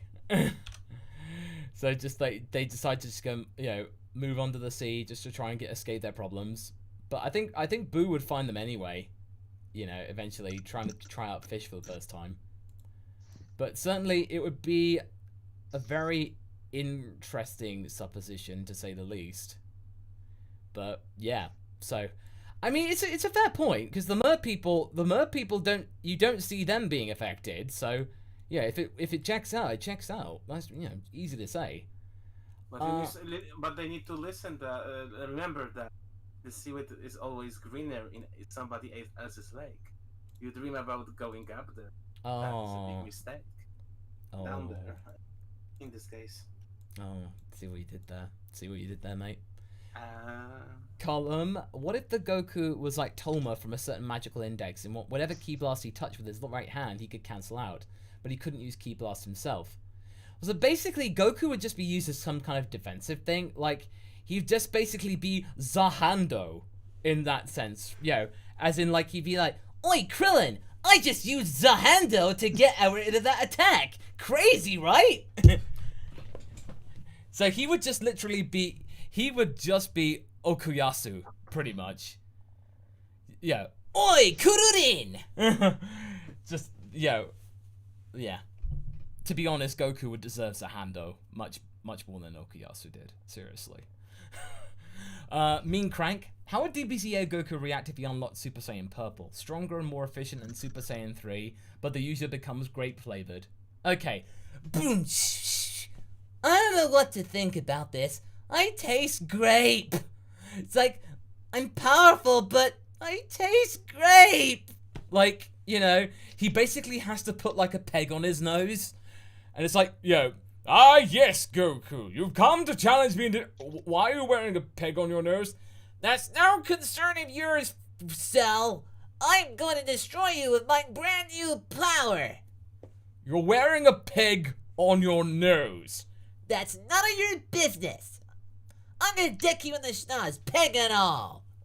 So, that actually sounds a bit more like Shemel's Goku. In a way. Just like, they're nasally. Heartless Fang. What if Bulma trained like Goku in that one? What if Cell was a prototype AI of Bulma's that went rogue like Ultron? Maybe in that sense. Like, maybe Bulma, like, you know, in that sense with like Juro. Like, maybe she'd be a bit more aware of that with Juro. And maybe, like, Cell was some kind of research she did. Like, maybe trying, like, making an AI for a suit and she just tossed it aside. Like, it wasn't worth it. So you could do that. Matrix Black. What if Goku kept his tail? Not really much would have changed, really, because he was able to adapt on and off with it quite quick. So, you know, not really much of a difference, except for the fact that he would just have to, like, keep an eye on the whole full moon thing. But to be honest, they don't really fight at night anyway. So, it doesn't really make much of a difference in the long run. Probably he would find a way to use it in combat more. Yeah, he would probably try, like, he'd be a bit more, like, creative with his attacks in some sense. Keep some of the charm of Dragon Ball alive. I wonder, like, can Saiyans shoot beams out of their tail? There isn't Don't believe that. But there isn't an outlet for it. It's a bit, like, it would certainly be painful. Yeah. Are we really having this conversation, guys? It's a what if round table, of course we are. Of course we do. Oh no. Oh, yes. Okay. Gobi, what if Goku landed near Yajirobe's village, had been taken in and raised as Yajirobe's kid brother instead of Gohan's grandson? Yajirobe would have been a terrible older brother, like stealing his food. Goku would have been almost like succumbing to malnutrition. You know? So, oh, don't mind me. I'm a big, strong, big brother. So, you know, he would have just been like, say, well, I need my food to get big and strong to protect you. So it'd be almost that, there'd be a massive resentment later on in life when Goku actually ends up getting stronger. It's like, who's eating now, fat stuff? There'd be that animosity. But I think they would actually get really strong and motivate each other to actually get quite powerful. So, I think that. Vulcan, what if Super Saiyan 4 was renamed to Super Saiyan Primal? Gohan's twin sister Kuroda. How would her personality be her and her relationship to her brother be?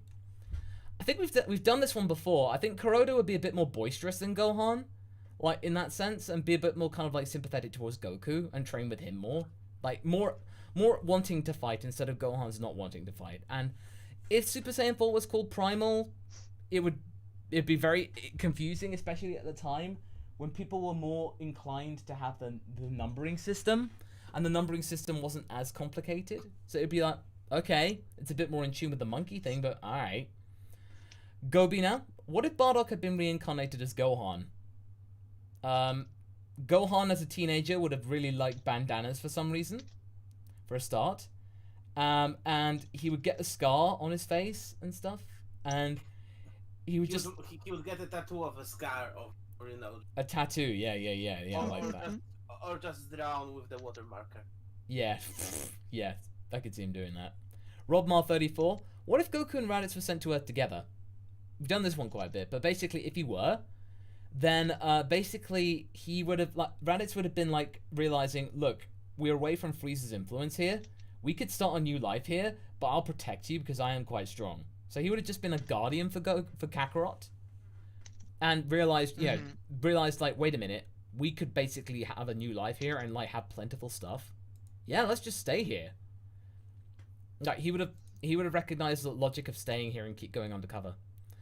Paparazzi. Yeah, well, I mean, knowing the kind of person that Raditz is, like, if he thought that he and Kakarot could like make a life for themselves separate from the Frieza Force and the other Saiyans and everything else like that, I think that like he would be the first person to be like, nope, not going back out there. Just gonna stay here with my little brother and just have a nice, normal Earthling life. Yeah, no, he would do that. He would so do that. Paparazzi, what if conferences were a cover for Gohan and Videl starting a great Saiyaman dojo? I'd like this. I would like this. Like, the whole thing, like, Gohan puts on a tie, but then by night, he has a secret dojo. Like, underneath his office and study, he has a dojo. And, like, he's teaching the next batch of great Saiyamen. Would Piccolo be his battler sidekick? Yes. Alfred figure? Yeah. Why not? Okay, Goten and Trunks, I need you to go out and recruit me a team of teenagers with attitude. I'm on it, bro. Like, you can see him doing that. And Piccolo would be like, ay, ay, ay, ay, ay. Oi, oi, oi. Nick Wolf, what if Yajirobe were as a blue mage like Final Fantasy IX's Queen Aquen? For every enemy that Yajirobe defeats and eats, he would gain their powers and abilities. Well, to be honest, we kind of did that in DBZA. Like, you know, whoever I eat gets me stronger. See, just tackling that with, like, you know, DBZA Yajirobe. So honestly, you know, he would just be like, use him for the Saiyan Saga. Like, you know, like Nappa left on the ground and says to Vegeta, hey, you gonna eat that? Like, You gonna eat that Saiyan? no, knock yourself out. It's like, Vegeta, what are you doing? Oh, I better taste delicious! Like, oh, and then basically, like, you know, Yajirobe just like say, you know what? I want to have a modeling career now. My face. Yes.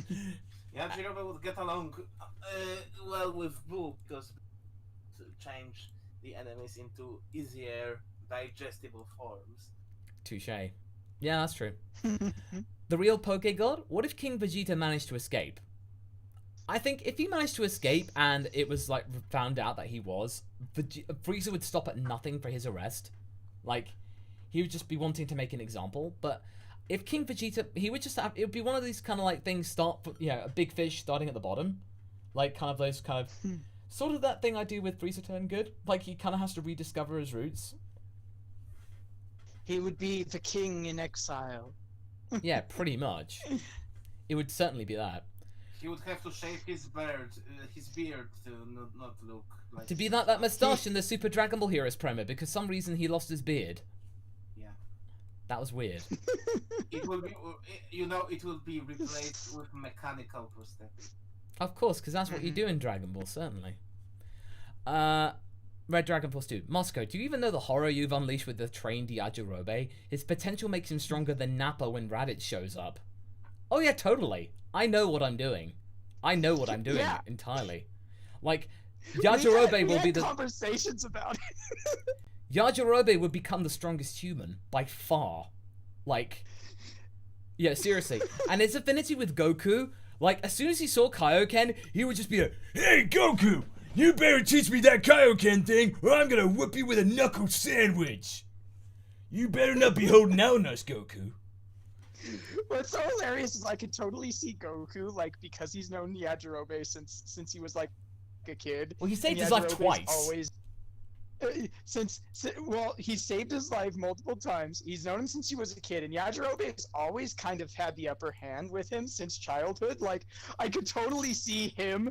Goku, that is, caving to Yajirobe's demands, even though he doesn't do it with others. Like, if somebody else asks him for Kaioken or something, even Krillin, he's like, nah, I don't think I'm gonna share it. But when Yajirobe's like, you're gonna give me that technique, runt, he's like, oh yeah, sure, Mr. Yajirobe, sir? I think I might actually do that for part 2 if I ever do it. Like, just have that moment where, like, you know, Goku answers to no one but Yajirobe. Are we doing Ultimate Yajirobe in this one? Probably. Yeah, probably. Gobi. What if the pure is not good trope applied to Super Saiyan God ritual? What's more, what if Yamoshi and his group weren't really good? Oh, so basically like, oh, they all thought, oh, this Super Saiyan God transformation is meant to be like pure-hearted Saiyans, but it carries a hidden cost. Like, something like that. So it could like easily like go really, really south. You'll become evil. Yeah, evil. Exactly. You start off good, but then they kind of round on you. Like with the whole red flag thing with Super Saiyan 2 Gohan. Evil. Exactly. Mantoku Jackson. What if King Piccolo turned good? Oh, he's already done that, so that was an accidental extra super chat. No matter. Thank you, Mantoku, all the same. Column. What if Goku from the beginning of Z, like when he was heading to Kame House, saw his entire future up to the end of the Tournament of Power? Not sure how it would happen, but I think it'd be interesting. Well, if he somehow had like a vision, I think he'd be excited. He'd just be excited. Oh, cool, my life is gonna be awesome. Like, he wouldn't understand any of it, but... Goku doesn't strike me as the kind of dude who sees a vision and says, yes, I need to prepare for this. I had a dream recently that I was gonna fight a bunch of strong guys. I guess I need to train extra hard today. That was the best dream ever! Although I didn't like this gold guy at the end. Yeah, that one was kind of weird. Yeah, that guy was kind of weird. Oh, yeah, I didn't like that one. That's when I woke up. Okay. Jerry Sandoval, what if the Piccolo was trained to be the next God? I think he'd do it because he already knows Piccolo, because we already know he's going to live for at least a few hundred years. He's going to see everybody that he knows die, you know, like move to the other world and stuff. So he's already come to terms with living for hundreds of years, so essentially being mortal in relation to his friends. So I think he might do it, like almost be kind of like a judgmental person, but it would be kind of... This would have to lead to a plot point in some way of like, if he becomes the God, of Zalama suddenly returning. Like, he can sense a the essence of Zalama can sense a Namekian reaching this kind of level of power as a Hakaishin. So yeah, finally somebody from my people. Yeah, exactly. I feel like I feel like if a character, and here's the big thing is I honestly kind of feel like the stuff with the gods of destruction and stuff like that is a little bit of a missed opportunity for a lot of these side characters for pretty much those exact reasons, because there are some characters where you can almost create a perfect circle of character development that really works. Like if Piccolo became on track to become a god of destruction, it's like, yes, he gets to exert all of the destructive power potential that he has inside of him that he doesn't necessarily want to actively use while trying to be like a hero or anything like that. But at the same time, he knows that he'd also be closer to that divinity, as well as doing something that actually is for the good of the universe in trying to cull certain things and maintain certain things to improve the mortal level of the universe. And I think he'd also listen to higher powers like Whis and stuff like that. So it would be interesting because you have him born from this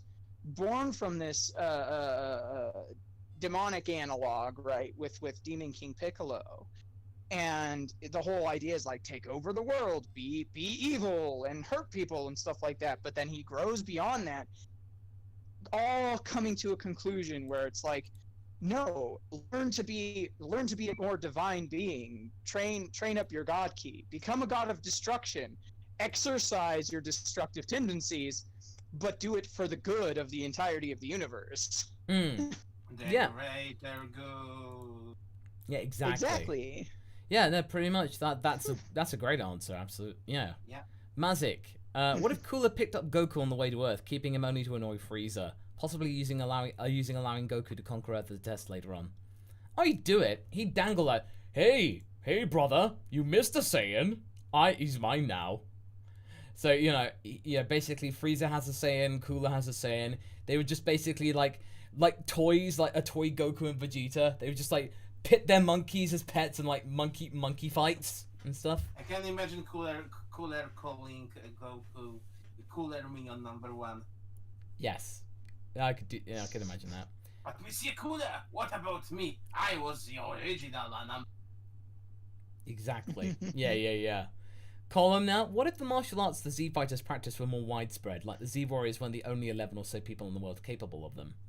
Oh, no doubt. Like if the Dragon Ball, the original martial arts tournaments showed, tons of people know martial arts. It's just from different schools and stuff, and just different affinities and different methods of training that weren't as good as the Turtle School.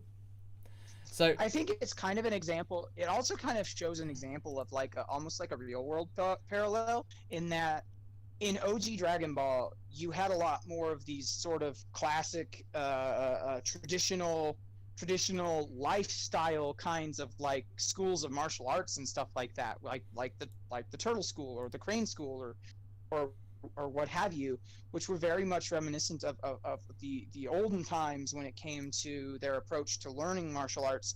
Whereas the more you get into the modern era, you see less of that because you wind up in a scenario where society kind of grows past that to the point to where it becomes myth, and you wind up with, you know, mini mall karate dojos and stuff like that that are just full of people that are like, you know, the kids that Goten and Trunks face off against in the junior tournament and stuff like that, where people just sort of forget the old ways, and some of the older masters never really found people to take up the mantle afterwards.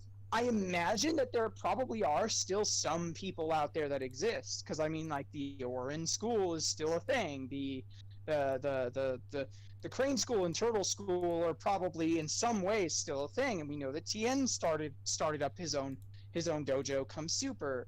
So the real question becomes, do they just know?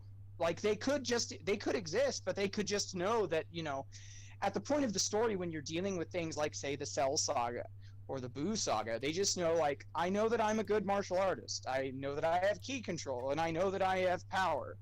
But I'm just not on the same level as these otherworldly beings, you know? Beings like these artificial creations like Cell or Majin Buu, or beings like the gods of destruction, or the Kais, or the Makais. Yeah. Exactly. So there's just so many parallels to that, certainly. Mm-hmm. Master Riku, what if the Dragon Ball universe and Zoid's universe had a crossover? What, giant animal robots in Dragon Ball? Yes, please. Universe 3 would have a field day. Universe 3, pitting them against that, Dr. Paparoni would be loving it. Absolutely. Gobi, what if GT Goku had been turned into a doggo instead of a kid and could only maintain humanoid form when he goes Super Saiyan 4?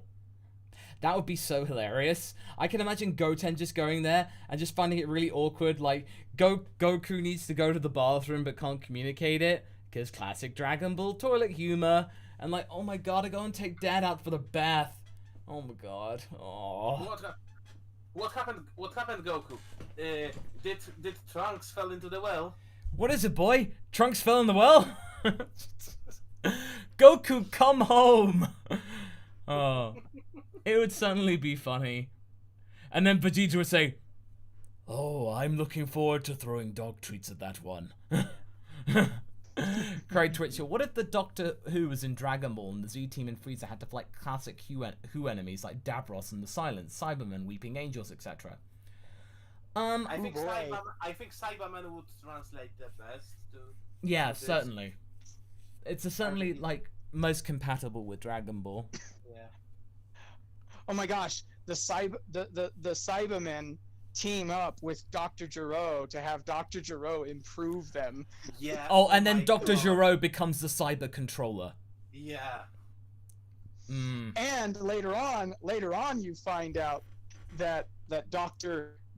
Mew from Dragon Ball GT helped to improve the Daleks. Oh no. Oh man. Imagine baby and Daleks connected. Oh. Oh no. Interesting. It could infect people into becoming Daleks. Oh yeah.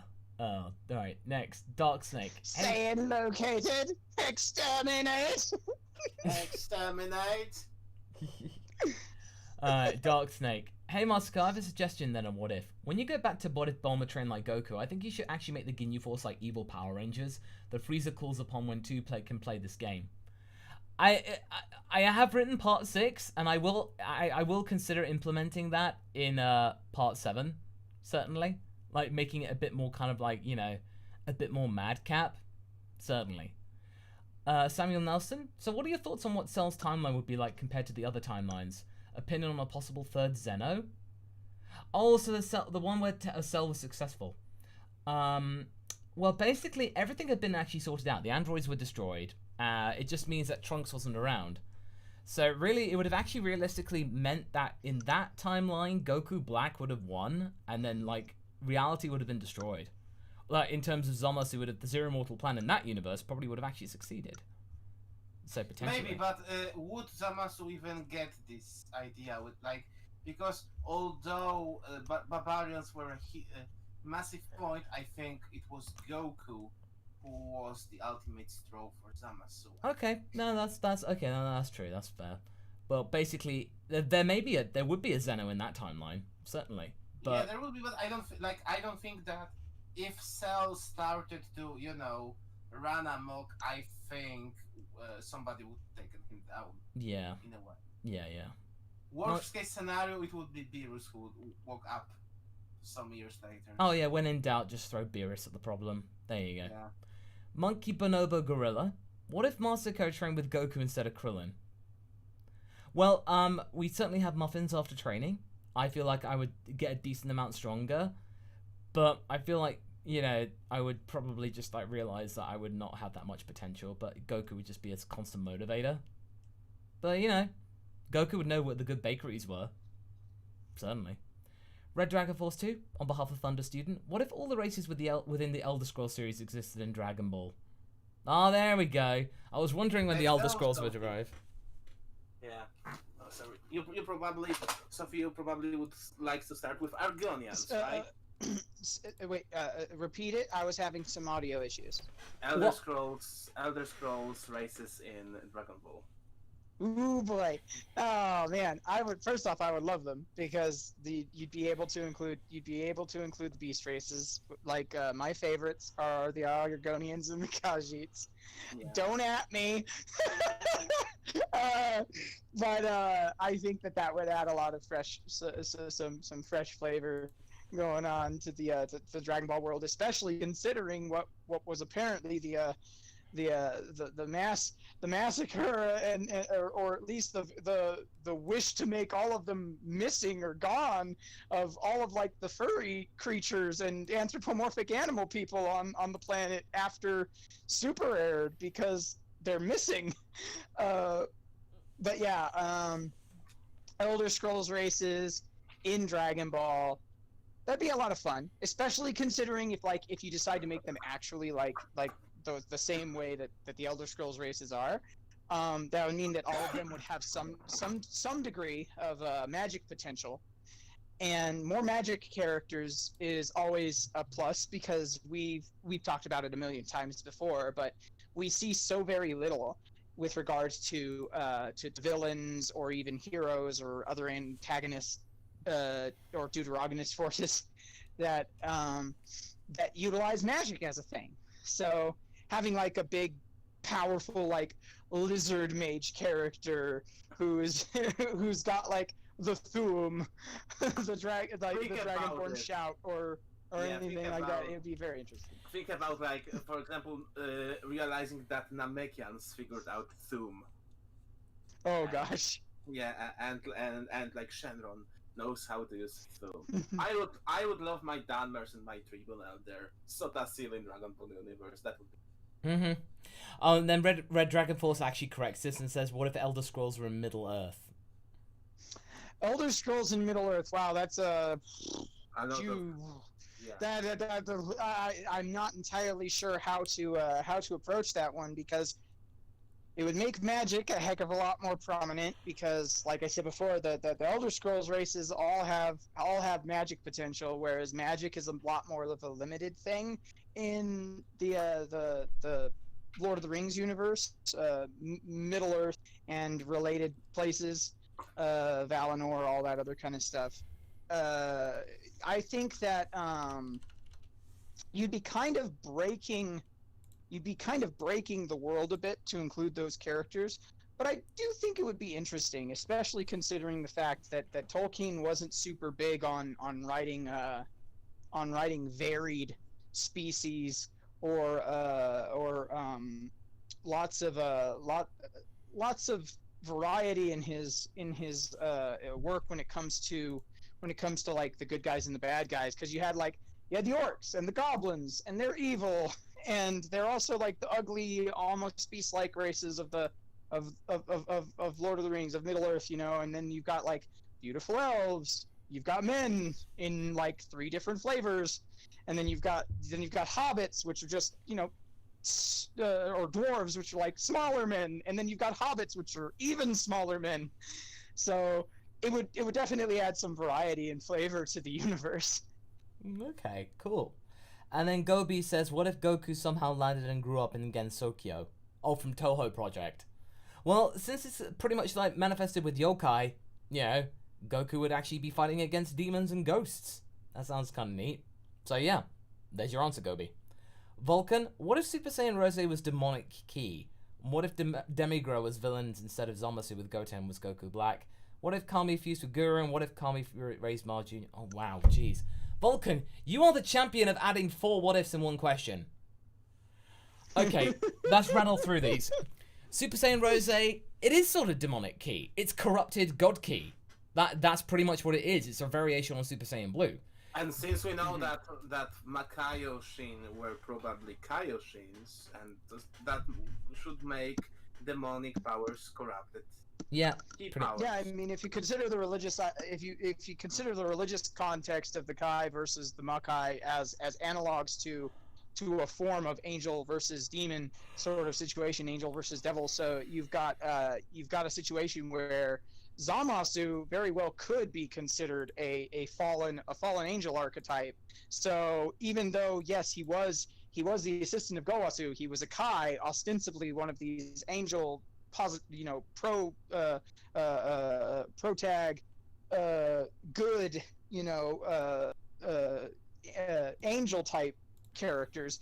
He fell from grace to become this evil being. So you could actually make the argument that Zamasu is well on his way to becoming a Makai anyway. Well, yeah, speaking of which, Demigro was villain instead of the Zamasu, and basically it was Goten Black with Demigro as the villain.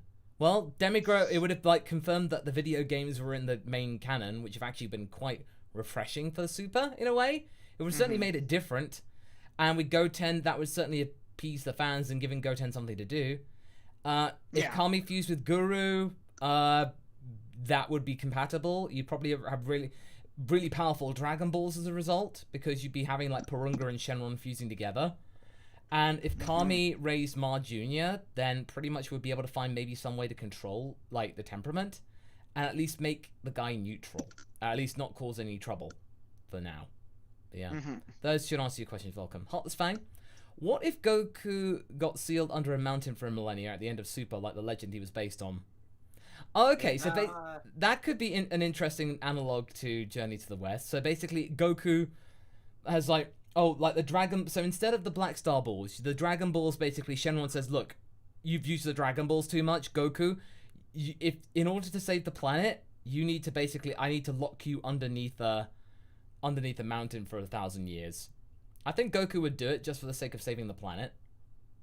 But basically, if this was the only way... And, you couldn't use the Namekian Dragon Balls and stuff like that. So I think Goku would do it.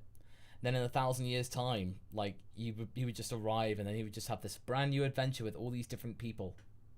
Piccolo might still be alive. 1,000 years I have slumbered. and the joke would be that his powers wouldn't be that special anymore, because more Saiyan DNA, Yeah, exactly. That would be interesting. Yeah, let's make a note of that. Craig Twitchell, what if Cronulla had a god of destruction tied to her? It'd probably be someone even stronger, and somebody that Beerus is afraid of. I bet of you that if we get Xenoverse 3, there will be a character like that whose job is to destroy corrupted titans. I bet of you. Yeah. that this is going to be the next. Oh yeah, totally. Column, like saying, column, yes. What if Boo 86 Shin? Oof. Well, there would have been no one to. They would have had to come up with a brand new Shinjin, like a brand new Apple or something like that, because there would have been none of them left. So yeah, basically Kibito would have to be like a de facto Supreme Kai until like a new one was born from the tree. Beerus would have been out and Whis would be inactive. Yeah, so basically that would have led the God of Destruction and the Angel for a while until Kibito could have actually grown a good enough fruit from the tree, pretty much. Master Riku, what if Goku and Vegeta got stuck in the world of Gen 4 MLP Friendship is Magic? Goku and Pinkie Pie, those two always, those are always, buddies and stuff. Vegeta, ironically, probably Rarity. Probably just sticking out with them. But I feel like Vegeta would be torn between the social status, propriety, etc. of Rarity, but also the sporty rivalry of Rainbow Dash. Oh yes, of course, and then and then basically when Discord comes along and just like tries to cause all the mischief, Vegeta just punches him in the face and like, no! I'm not having any of this! So you must be the Prince of all Saiyans! Aren't you just precious? And then just like, yeah, no. Like, yeah, just like he would end a lot of arguments, certainly. Will Brown, what if the other Z Saiyans did the ritual? If they did do the ritual for the Super Saiyan God, it wouldn't necessarily work because, they're not nice, really. It wouldn't have worked out. Oh, but Masako, I'm really nice. Okay. Dark Snake. Hello, Masako. I think with the number of what-ifs that you have, you should divide each what-if into a month and have the week of the month follow that what-if for that month. Well, basically, I would want to theme them, but at the same time, I don't want to kind of burn my way through. Like, all of them, I kind of like jumping from what-if to what-if. So that means it's just kind of like, vary it up in some way instead of just doing the same one, because if I get into like a bad groove with one of them, I don't want it to be compromised. It allows plenty of breathing space, that's for sure. And trust us, guys, if you write the same, story premise over and over and over and over again, you are looking for ways to make it more interesting for yourself. Yeah, Master Riku, oh yeah, that was the ferret thing. Paparacha, what if Ozaru functioned under gremlin rules instead of werewolf rules? Tails still function the same. Oh, gremlin rules.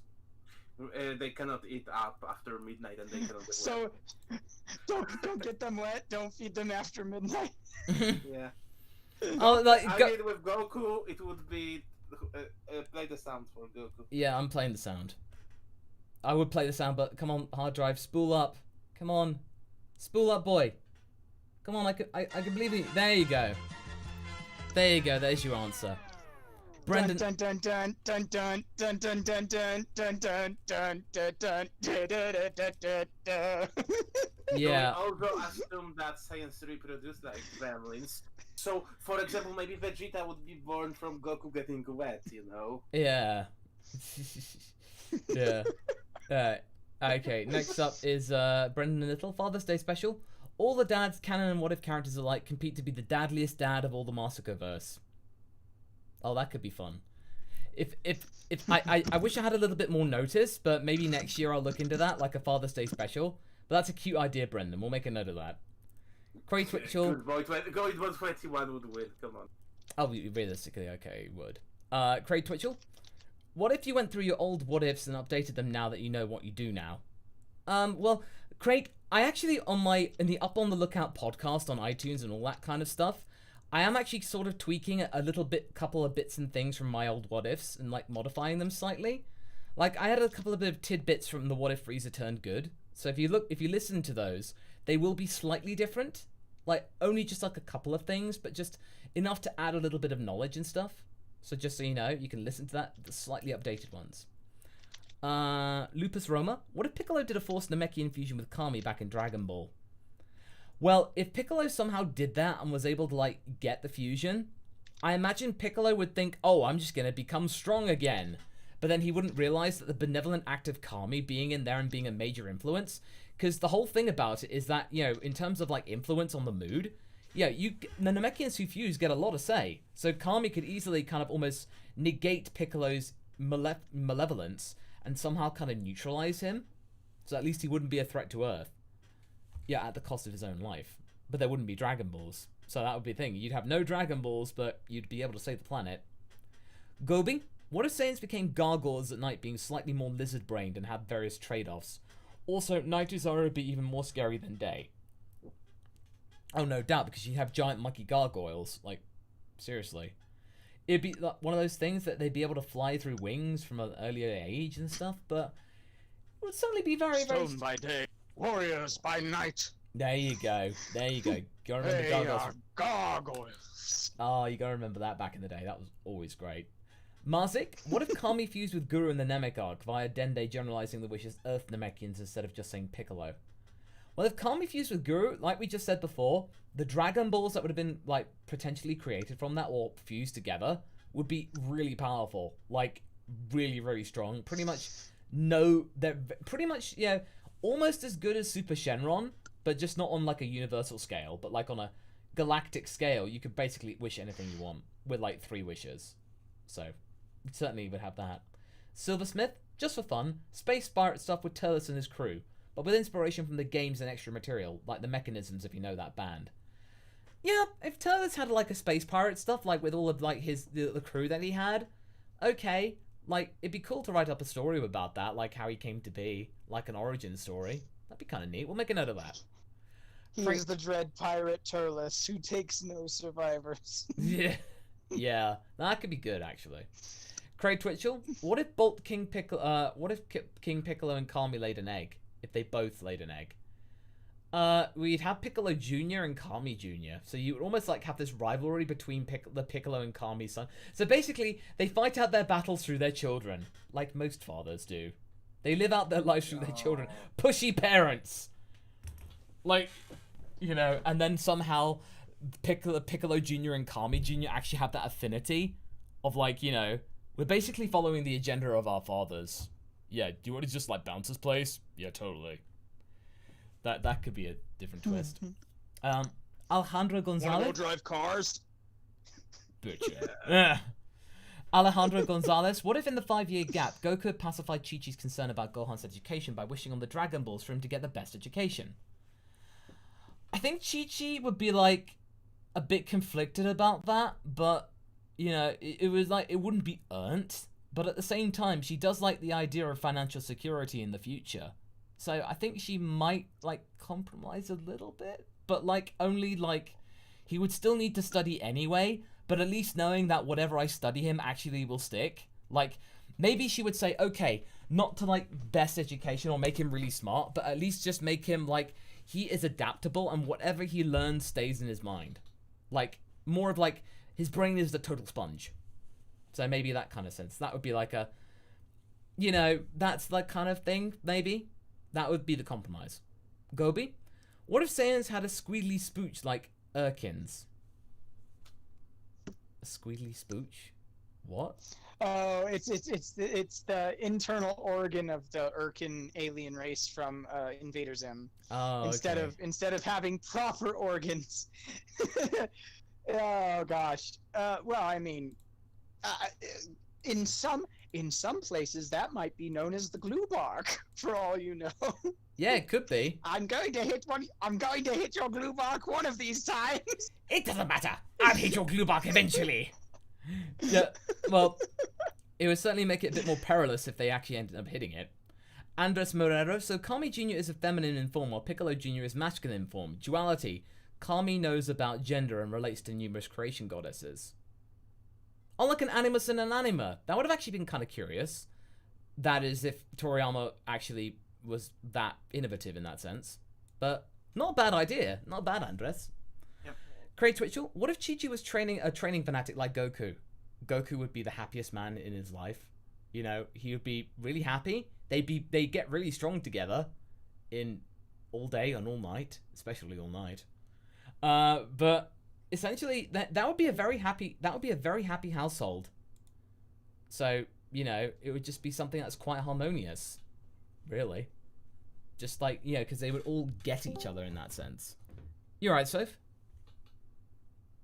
Sorry about that. I experienced a bit of an internet hiccup. Oh, okay. I thought it was your reaction on Masses. I thought you basically just had enough. But okay. No, no, I actually said more, but apparently my internet had crapped out and nothing was getting through. Timing was perfect. But yeah. Yeah. Well, so no, but we're moving on now. So basically, we're going. Yeah, moving on. What if Gohan decided to get his degree in philosophy, or what if he dropped out of high school to go to trade school? I think Chi-Chi would be conflicted, but so long as it was something that was applicable and had some kind of educational background and like something with a vocational qualification, she'd be sort of okay with it. Like, so long as it's like philosophy, yeah, he could be a great scholar. That's what Chi-Chi wants. He would gather Dragon Balls and ask Shenron about philosophical questions. But Shenron, tell me, why are we? You know, there's that guy in Japan, you know, called Akira Toriyama. He kind of liked Journey to the West, and like they told him to draw that comic thing. He decided to use Journey to the West as basis, you know. Okay.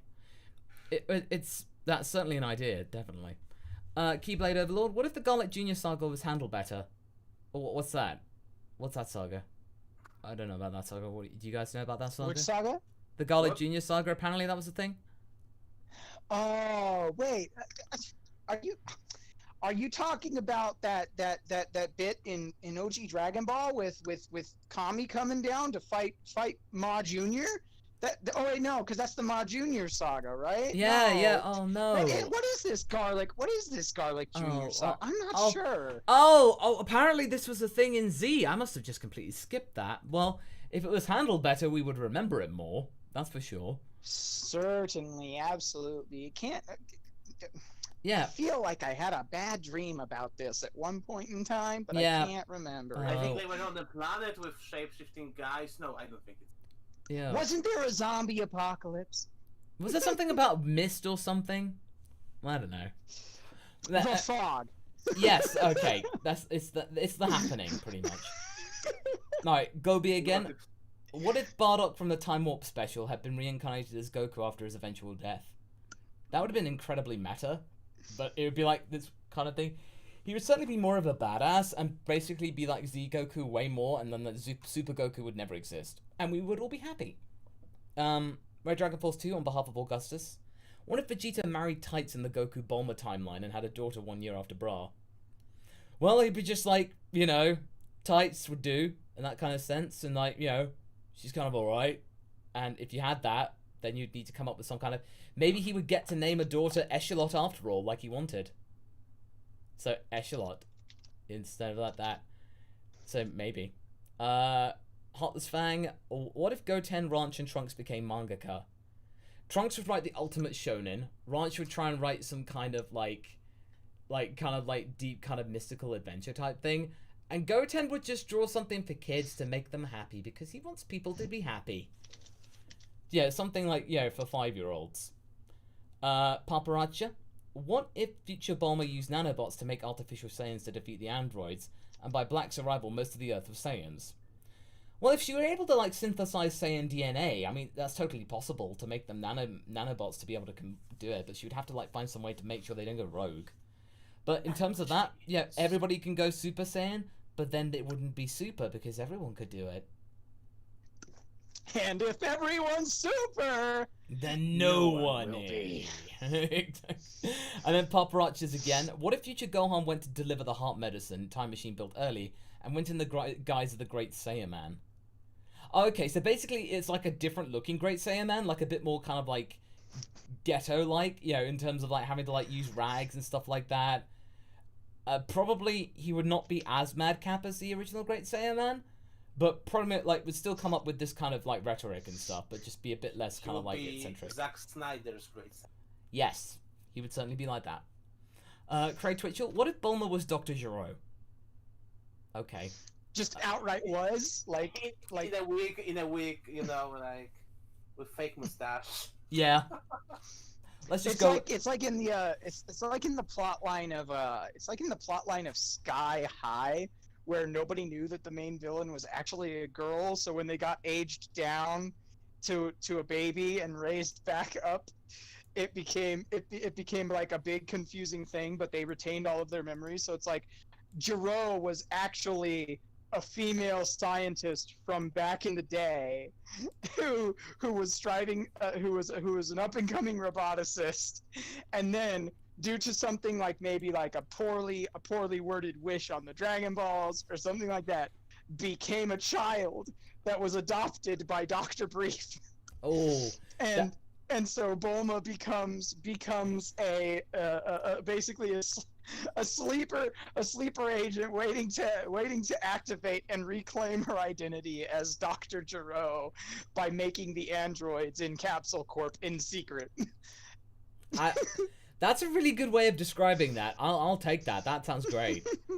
Gobi next. What if the Bardock episode, Future Gohan was sent back to any point in time alive after his grim defeat by the androids? Well, basically, if Future Gohan was allowed to go back in the past, he probably would try and find some way to correct everything.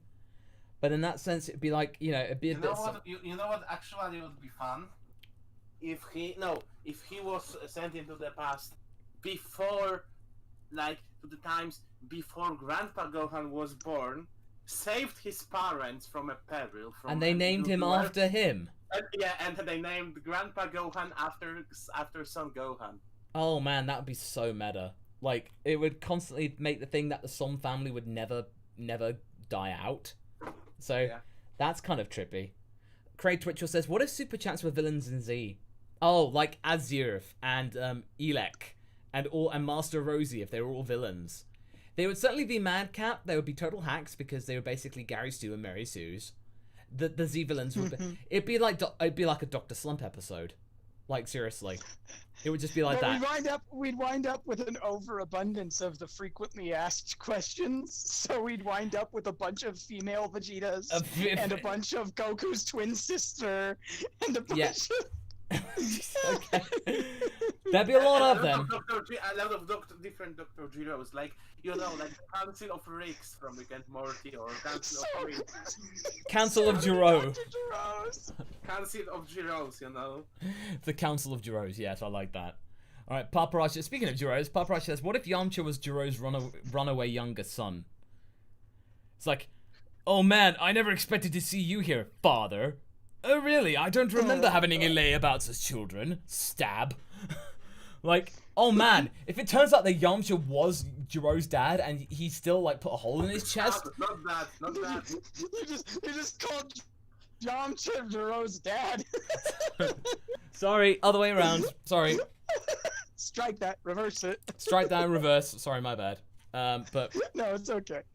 But yeah, it would certainly be very surreal. Honestly, it's kind of interesting.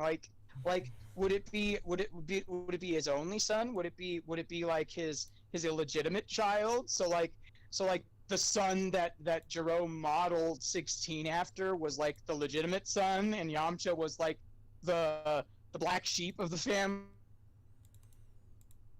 Yeah, probably. Maybe if it was an illegitimate child from a mother that his family didn't approve of.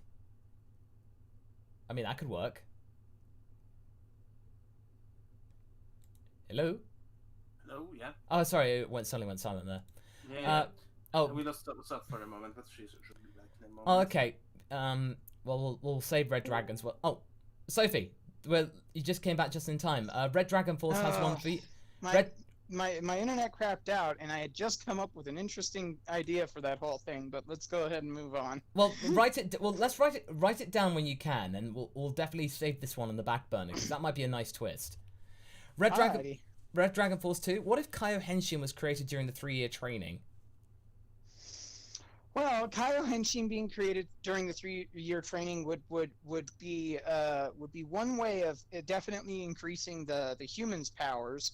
The Saiyans wouldn't see much of a use for it since they would already mostly be gunning for the Super Saiyan transformations at that point.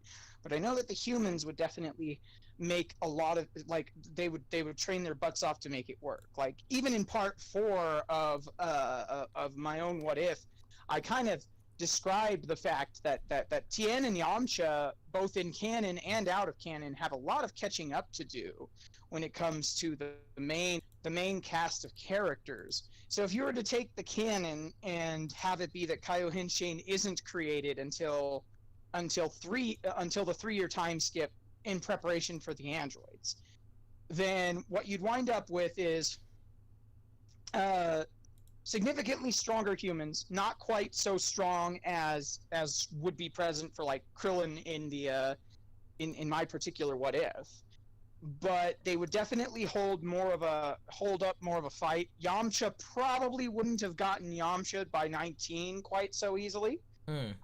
And when you really break it down, having them all there to be able to boost their power that much would probably have resulted in it being a little bit easier to sort of gang up on the androids or Cell, depending on the situation. Okay. No, that seems perfect. That seems pretty much right. Yeah, pretty much it. Gobi, what if Beerus was secretly afraid of cucumbers? That would be so hilarious. I would love that. That would be so in keeping. I would love to see that happen. Like, Bulma makes a salad, and then basically just leaves out a cucumber, but that she was meant to cut up, and then Beerus just suddenly jumps up out of fear, and then Vegeta just goes like, "Well now," and just like, you know, "Well, sorry, Beerus, I was just putting this cucumber away," and then Beerus is like, "Ugh! Get that thing away from me!" Just like, you know. Yes, please, could you, Vegeta, could you please stop doing that? Beerus is ever so afraid of those. Oh, I won't. Yeah. Red Dragon Force 2. Isn't the reason certain animals are afraid of those kind of vegetables is because they think that, like, on some instinctual level it's like a snake or something like that? I think so.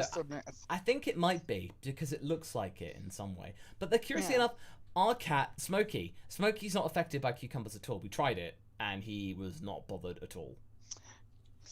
So you used your cat for an experiment, Masako? How could you? It didn't matter because it was just like he did nothing. Yeah. It didn't work, and that makes it okay. He was fine. He was just he was just like, Dad, what are you doing? Why are you putting a cucumber on the floor? What? It's okay. He treated us like morons. There you go. But yeah, speaking of Beerus, here's another one. Red Dragon Force 2. Basically says, thoughts on who Beerus will be facing in Dragon Ball in August? Oh, like in Super Dragon Ball Heroes? I really don't know. I've not been following it, but hopefully it's something good. W. Oh, it's Dr. W. It's Dr. Wheelo, sir. So Dr. Wheelo. He's gonna fight Future Pan. Oh, maybe that'd be fun. I just threw something out there because I'm not following Super Dragon Ball Heroes or anything, so I don't know if there's actually like a stock of characters apparently to it's choose death. from here, Apparently it's Death Battle. Oh, well, if it's Death Battle, then Death Battle. if it's Death Battle, then it will be the non-Dragon Ball character because the Dragon Ball characters never win. I'm not salty. I'm not salty at all. Okay, next one. Silversmith, can we get more Goku Bulma fusion stuff for fun? Well, maybe we'll talk about it, like, certainly, in that way. Oh, and Master Riku says, cucumbers are poisonous to GODs. Yeah, so they're poisonous. Oh, yeah? Okay, there you go. So that's the way to explain it. But Goku Bulma fusion, I don't know how it would work, but, I'll try and see whether it could be feasible in a what if, maybe. Craig Twitchell, what if Bulma fused with Goku and or Vegeta? So, there we go, another one. Well, you'd have this fighter who was very prodigious and had a very, very logical mind. So basically just like a smart and very strong fighter. Actually quite formidable in that sense. So surprisingly. So, I think it's something potentially good. So, alright. Next one. Helpless Fang, what if Yajirobe was really just a lazy Saiyan? That would explain how his potential is so ruddy good. Like how that was even possible. So yeah, It honestly, turns out that he's actually a Saiyan who traveled to Earth from the early days of the original conquest of King Vegeta the First, and he traveled to Earth in a stolen Tuffle vessel, and he's been surviving thanks to the knowledge he has gained from learning how to be one of the ancient hermits under the tutelage of Korin, Kami, and everybody else. man, that would actually be that would be a big twist. That would certainly be a very big. I love the Yajirobe love going on right now. That's great. Yeah. Paparacha. What if Frieza got messed up his wish in Broly and became 5 centimeters tall? That would be fantastic. I would love that. You just have like, somebody wish me back to before things, and then basically Berry Blue's like, oh, you're so cute. I'm going to put you in my pocket. It's like, don't you dare do this, Berry Blue. That'd be so funny. If he did that, I'd be if they did that in the actual anime, I'd be laughing my head off. I'm gonna get you next time, Saiyan. Exactly. And Nick Wolf says, but Masako, 18 beat Captain Marvel in Death Battle. I know, I'm just a little salty. Don't worry. It's fine. You see, why did 18 beat Captain Marvel apart from general YouTube salt? Because if Goku's going to lose to Superman every time, it doesn't make a whole lot of sense in my book for 18 to defeat Captain Marvel. Yeah. Yeah, well, that we weren't involved in any of that, so we'll probably just stay clear. Of course, I know. Let's not get involved with any of that. Craig Twitchell's next. What if Bulma and Chi-Chi fused with Vegito? Well, you'd have a very interesting fusion. Very powerful, very good at cooking, very, very smart, and have a very good sense of humor. There you go. So you'd have that kind of combination. Heartless Fang, taken from Dectran in the chat. What if Marin was a reincarnated Perfect Cell? Well, it's certainly not following the old nomenclature of our thing called Lek. So that's not following that. But if Marin is like, maybe then that would mean that Marin would be the perfect baby. As in, like, yeah. Yes, father, I am perfect, baby. And I will remain a baby in size for the rest of my life, apparently. For some reason. I don't know why that. The perfect baby. Yes. Keyblade Overlords asks, what if Korin never existed in the series? Well, if Korin didn't exist, there would have been another minion there. Yeah, on Korin's tower. But it would just be named something else. Yajirobe. They had to cut out the middleman and go straight to Kami. Oh yeah, exactly. You probably just have to go to Kami instead. Master Riku, remember, trolls exist. They steal your socks, but only the left ones. What's with that? I always blamed that on Noggles. Oh, meta. Jesse Goff. What if Beerus was the Galactic Emperor and Frieza the God? Oh, I'm playing the sound. Major oofs in that regard, because basically they would be just like ridiculous. Oh, and Nick Wolf says, sorry, 18 beat Marvel's Captain Marvel, not Shazam. So I think, for the clarification. But I think that's what we were going for. Darth Samuel. Yeah, that's what I was actually going for, was Marvel's Captain Marvel. So. Yeah. Darth Samuel Ewan. Thanks for the what if story that you do. It made me fall in love with the Dragon Ball series again after the Cell Saga had ended. May use 3 of your what if story for my own writing. I need help on writing energy attacks. Yeah, Samuel, if you want to use my what ifs as inspiration, just like take notes of it. Feel free. Yeah, make sure to credit the original creator. So if you wind up using something from Masako's work or mine or Halves or whoever's, just make sure that you give them proper credit. Yeah, that's all you need to do, and then you're pretty much good to go. Gobi, what if the most full-blooded Saiyans had no belly button due to gestating in tubes and not needing umbilical cords? Right? Well, I think Goku doesn't have one. Like, Goku doesn't have one at all. Like, I've never noticed one. Neither Vegeta. So, actually, that kind of rings true. I've never seen one on them. So, that might explain a lot. So, I guess that might... Gobi, I think you might have actually hit the nail on the head there. So, yeah, good job there. I'll play the sound for you. Oh, a sound. If it's going to load. Come on. I really wish I had a solid state drive for this. Come on. Yeah.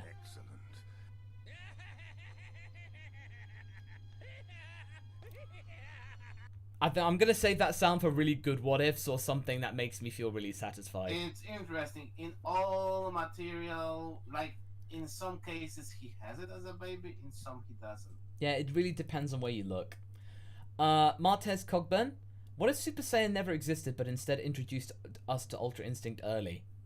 Well, to be honest, it would have been a very interesting twist on certain things, but in terms of like the luster of Super Saiyan, it would have been like something, oh, is this something humans can get?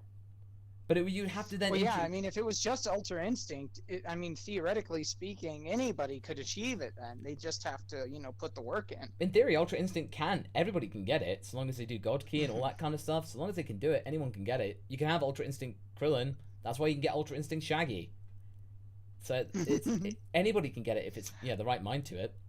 Hi, Billy Mays here with Ultra Instinct, and it can be yours for just 4 easy payments of $19.95. Exactly. Next one is Brandon Williams. What if Gohan loved fighting like Goku? It would be cool to see Goku and Gohan bond more and see Gohan like take the reins of defending Earth from Goku. Yeah, it certainly would. It would be great that if he actually had a life where Chi-Chi wasn't being so overbearing with education and Goku was allowed to actually teach a good outlet for frustration and stuff for Gohan. So if those, Goku and Chi-Chi worked like a couple, like a proper couple, and raised their son really well in terms of finding balance and contentment in his life, I think it could work out fantastically. Marcellus Thomas, what if to save Gohan from Vegeta, he wishes for Gohan to be sent back in time? Gohan wakes up on planet Vegeta after Prince Vegeta is born.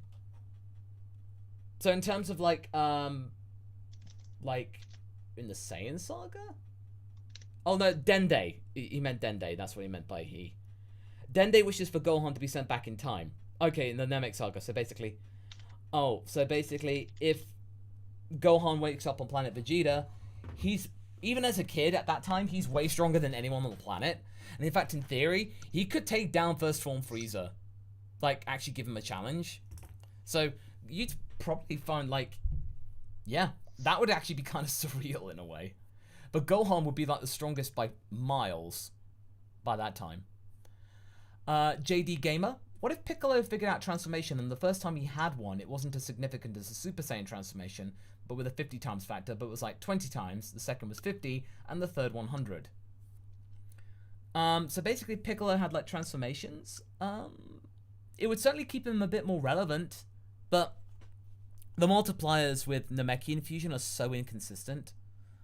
Yeah, well, it's kind of like how you predicted before about how Namekian fusion, the multiplier is probably largely built around whether or not the person has had their potential unlocked more than anything. And then Kami and Piccolo fusing, we don't really have any kind of basis for what their multiplier is supposed to be, just that it's big. Yeah, we just know that that he can fight Android 17 on easy, on an even level, on even level, and 17 is as strong as 18, who was toying with Vegeta. Yeah, exactly. Yeah, precisely. So there's a lot of guesswork in the Android saga. You have to kind of like infer a lot. Paul Pressure, but Masako, Goku didn't even speak to Shenron until the Buu saga. His first wish was the Buu epilogue. I guess so. Maybe like Goku never really bothered to. Goku never asked and actually asked Shenron how he was and what his day was like. Take an interest. Did Goku never actually make a wish until he wished for the whole Majin Buu thing? I don't think he did. Nobody did because no, he never did. Yeah, that's interesting. Everybody else except for Goku makes wishes on the Dragon Balls. That is kind of meta in a way. Keyblade Overlord with the Corrin thing is that without Corrin there'd be no Sensu Beans. Well, in that case, Keyblade, I'll have to play the sound for that. And it actually ties back to my what if what if Sensu Beans never existed? What if from way back in the day? So that was like one of your first. One of my first ones, right? Before I even knew this was going to be a thing. No, wait. Goku used Dragon Balls and wished Bora back. That's not. Oh, that's right. Yeah. Goku wish back. Goku wish back Bora. the guy that was killed. Yeah, Bora. Yeah, Bora. Oh man, I really need to go back and revisit Dragon Ball. It's been a long time since I've just sat down and read the manga.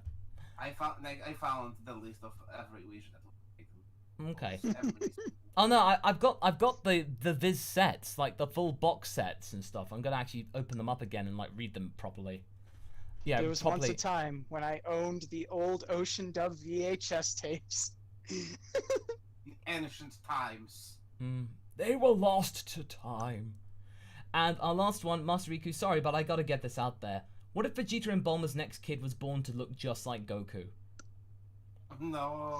Oh man, that's torture. Bulma, you've got some splaining to do! Yeah, oh man, that would be... Oh, that'd be like a talk show going on there. I would call him Kaka, not...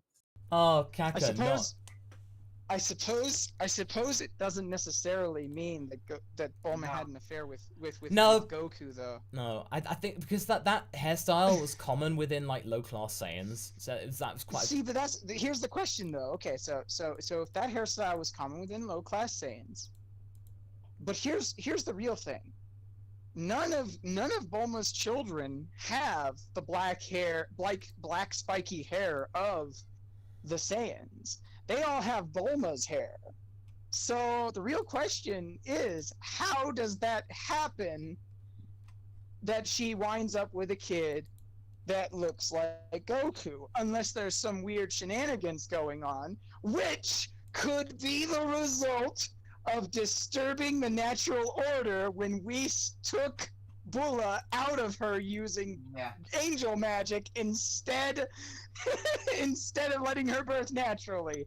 This is some kind of godly shenanigans. They're toying with these mortals. And we can see Whis having a total laugh out of it. Oh yes. Whis wanted a new Goku to try, because if both Goku and Vegeta refuse to become the next gods of destruction, what's Whis' fallout plan? I'll just get a new Goku. Oh, am I a stinker? Oh yeah. Paparazzi confirms that Upa wished Bora back. I recently checked this. Yeah. Yeah. Oh, okay. Paparazzi check. Okay, then shut our mouths then. But anyway, thank you all so much, everybody, for joining in. We are now reached the end of everything. So I think it's getting... Wow, this is the longest we've been going for a while now. So all I got to say is thank you all so much for joining us today. And thank you all so much out there for all the super chats. It really does help support the channel especially a lot. Especially with CPMs all the way down. Yeah, but I still make the content for you guys. Because it's still fun to do. Absolutely, that's why I'm here. To make what ifs and be total nerd. That's absolutely what I do. So all that remains to be said is I hope you're all staying safe out there. Have a good weekend, especially. Expect the Goku Married Bulma Part 14 to come out tomorrow. And just have a safe night. So thank you two for joining me again. No worries. You're very welcome, and I love doing this. Oh, that's great. But okay, no, and Podo, don't worry about that with Gine. It's become part of the lore of the Round Table. It's the history of the Round Table. It's become part of history. The chroniclers of the Round Table will read about Podo, the how would we call him? The Gine's stint in the adult entertainment industry. Yeah. Yes. But anyway, have a good night, guys. Take care. Stay safe. Bye. Bye.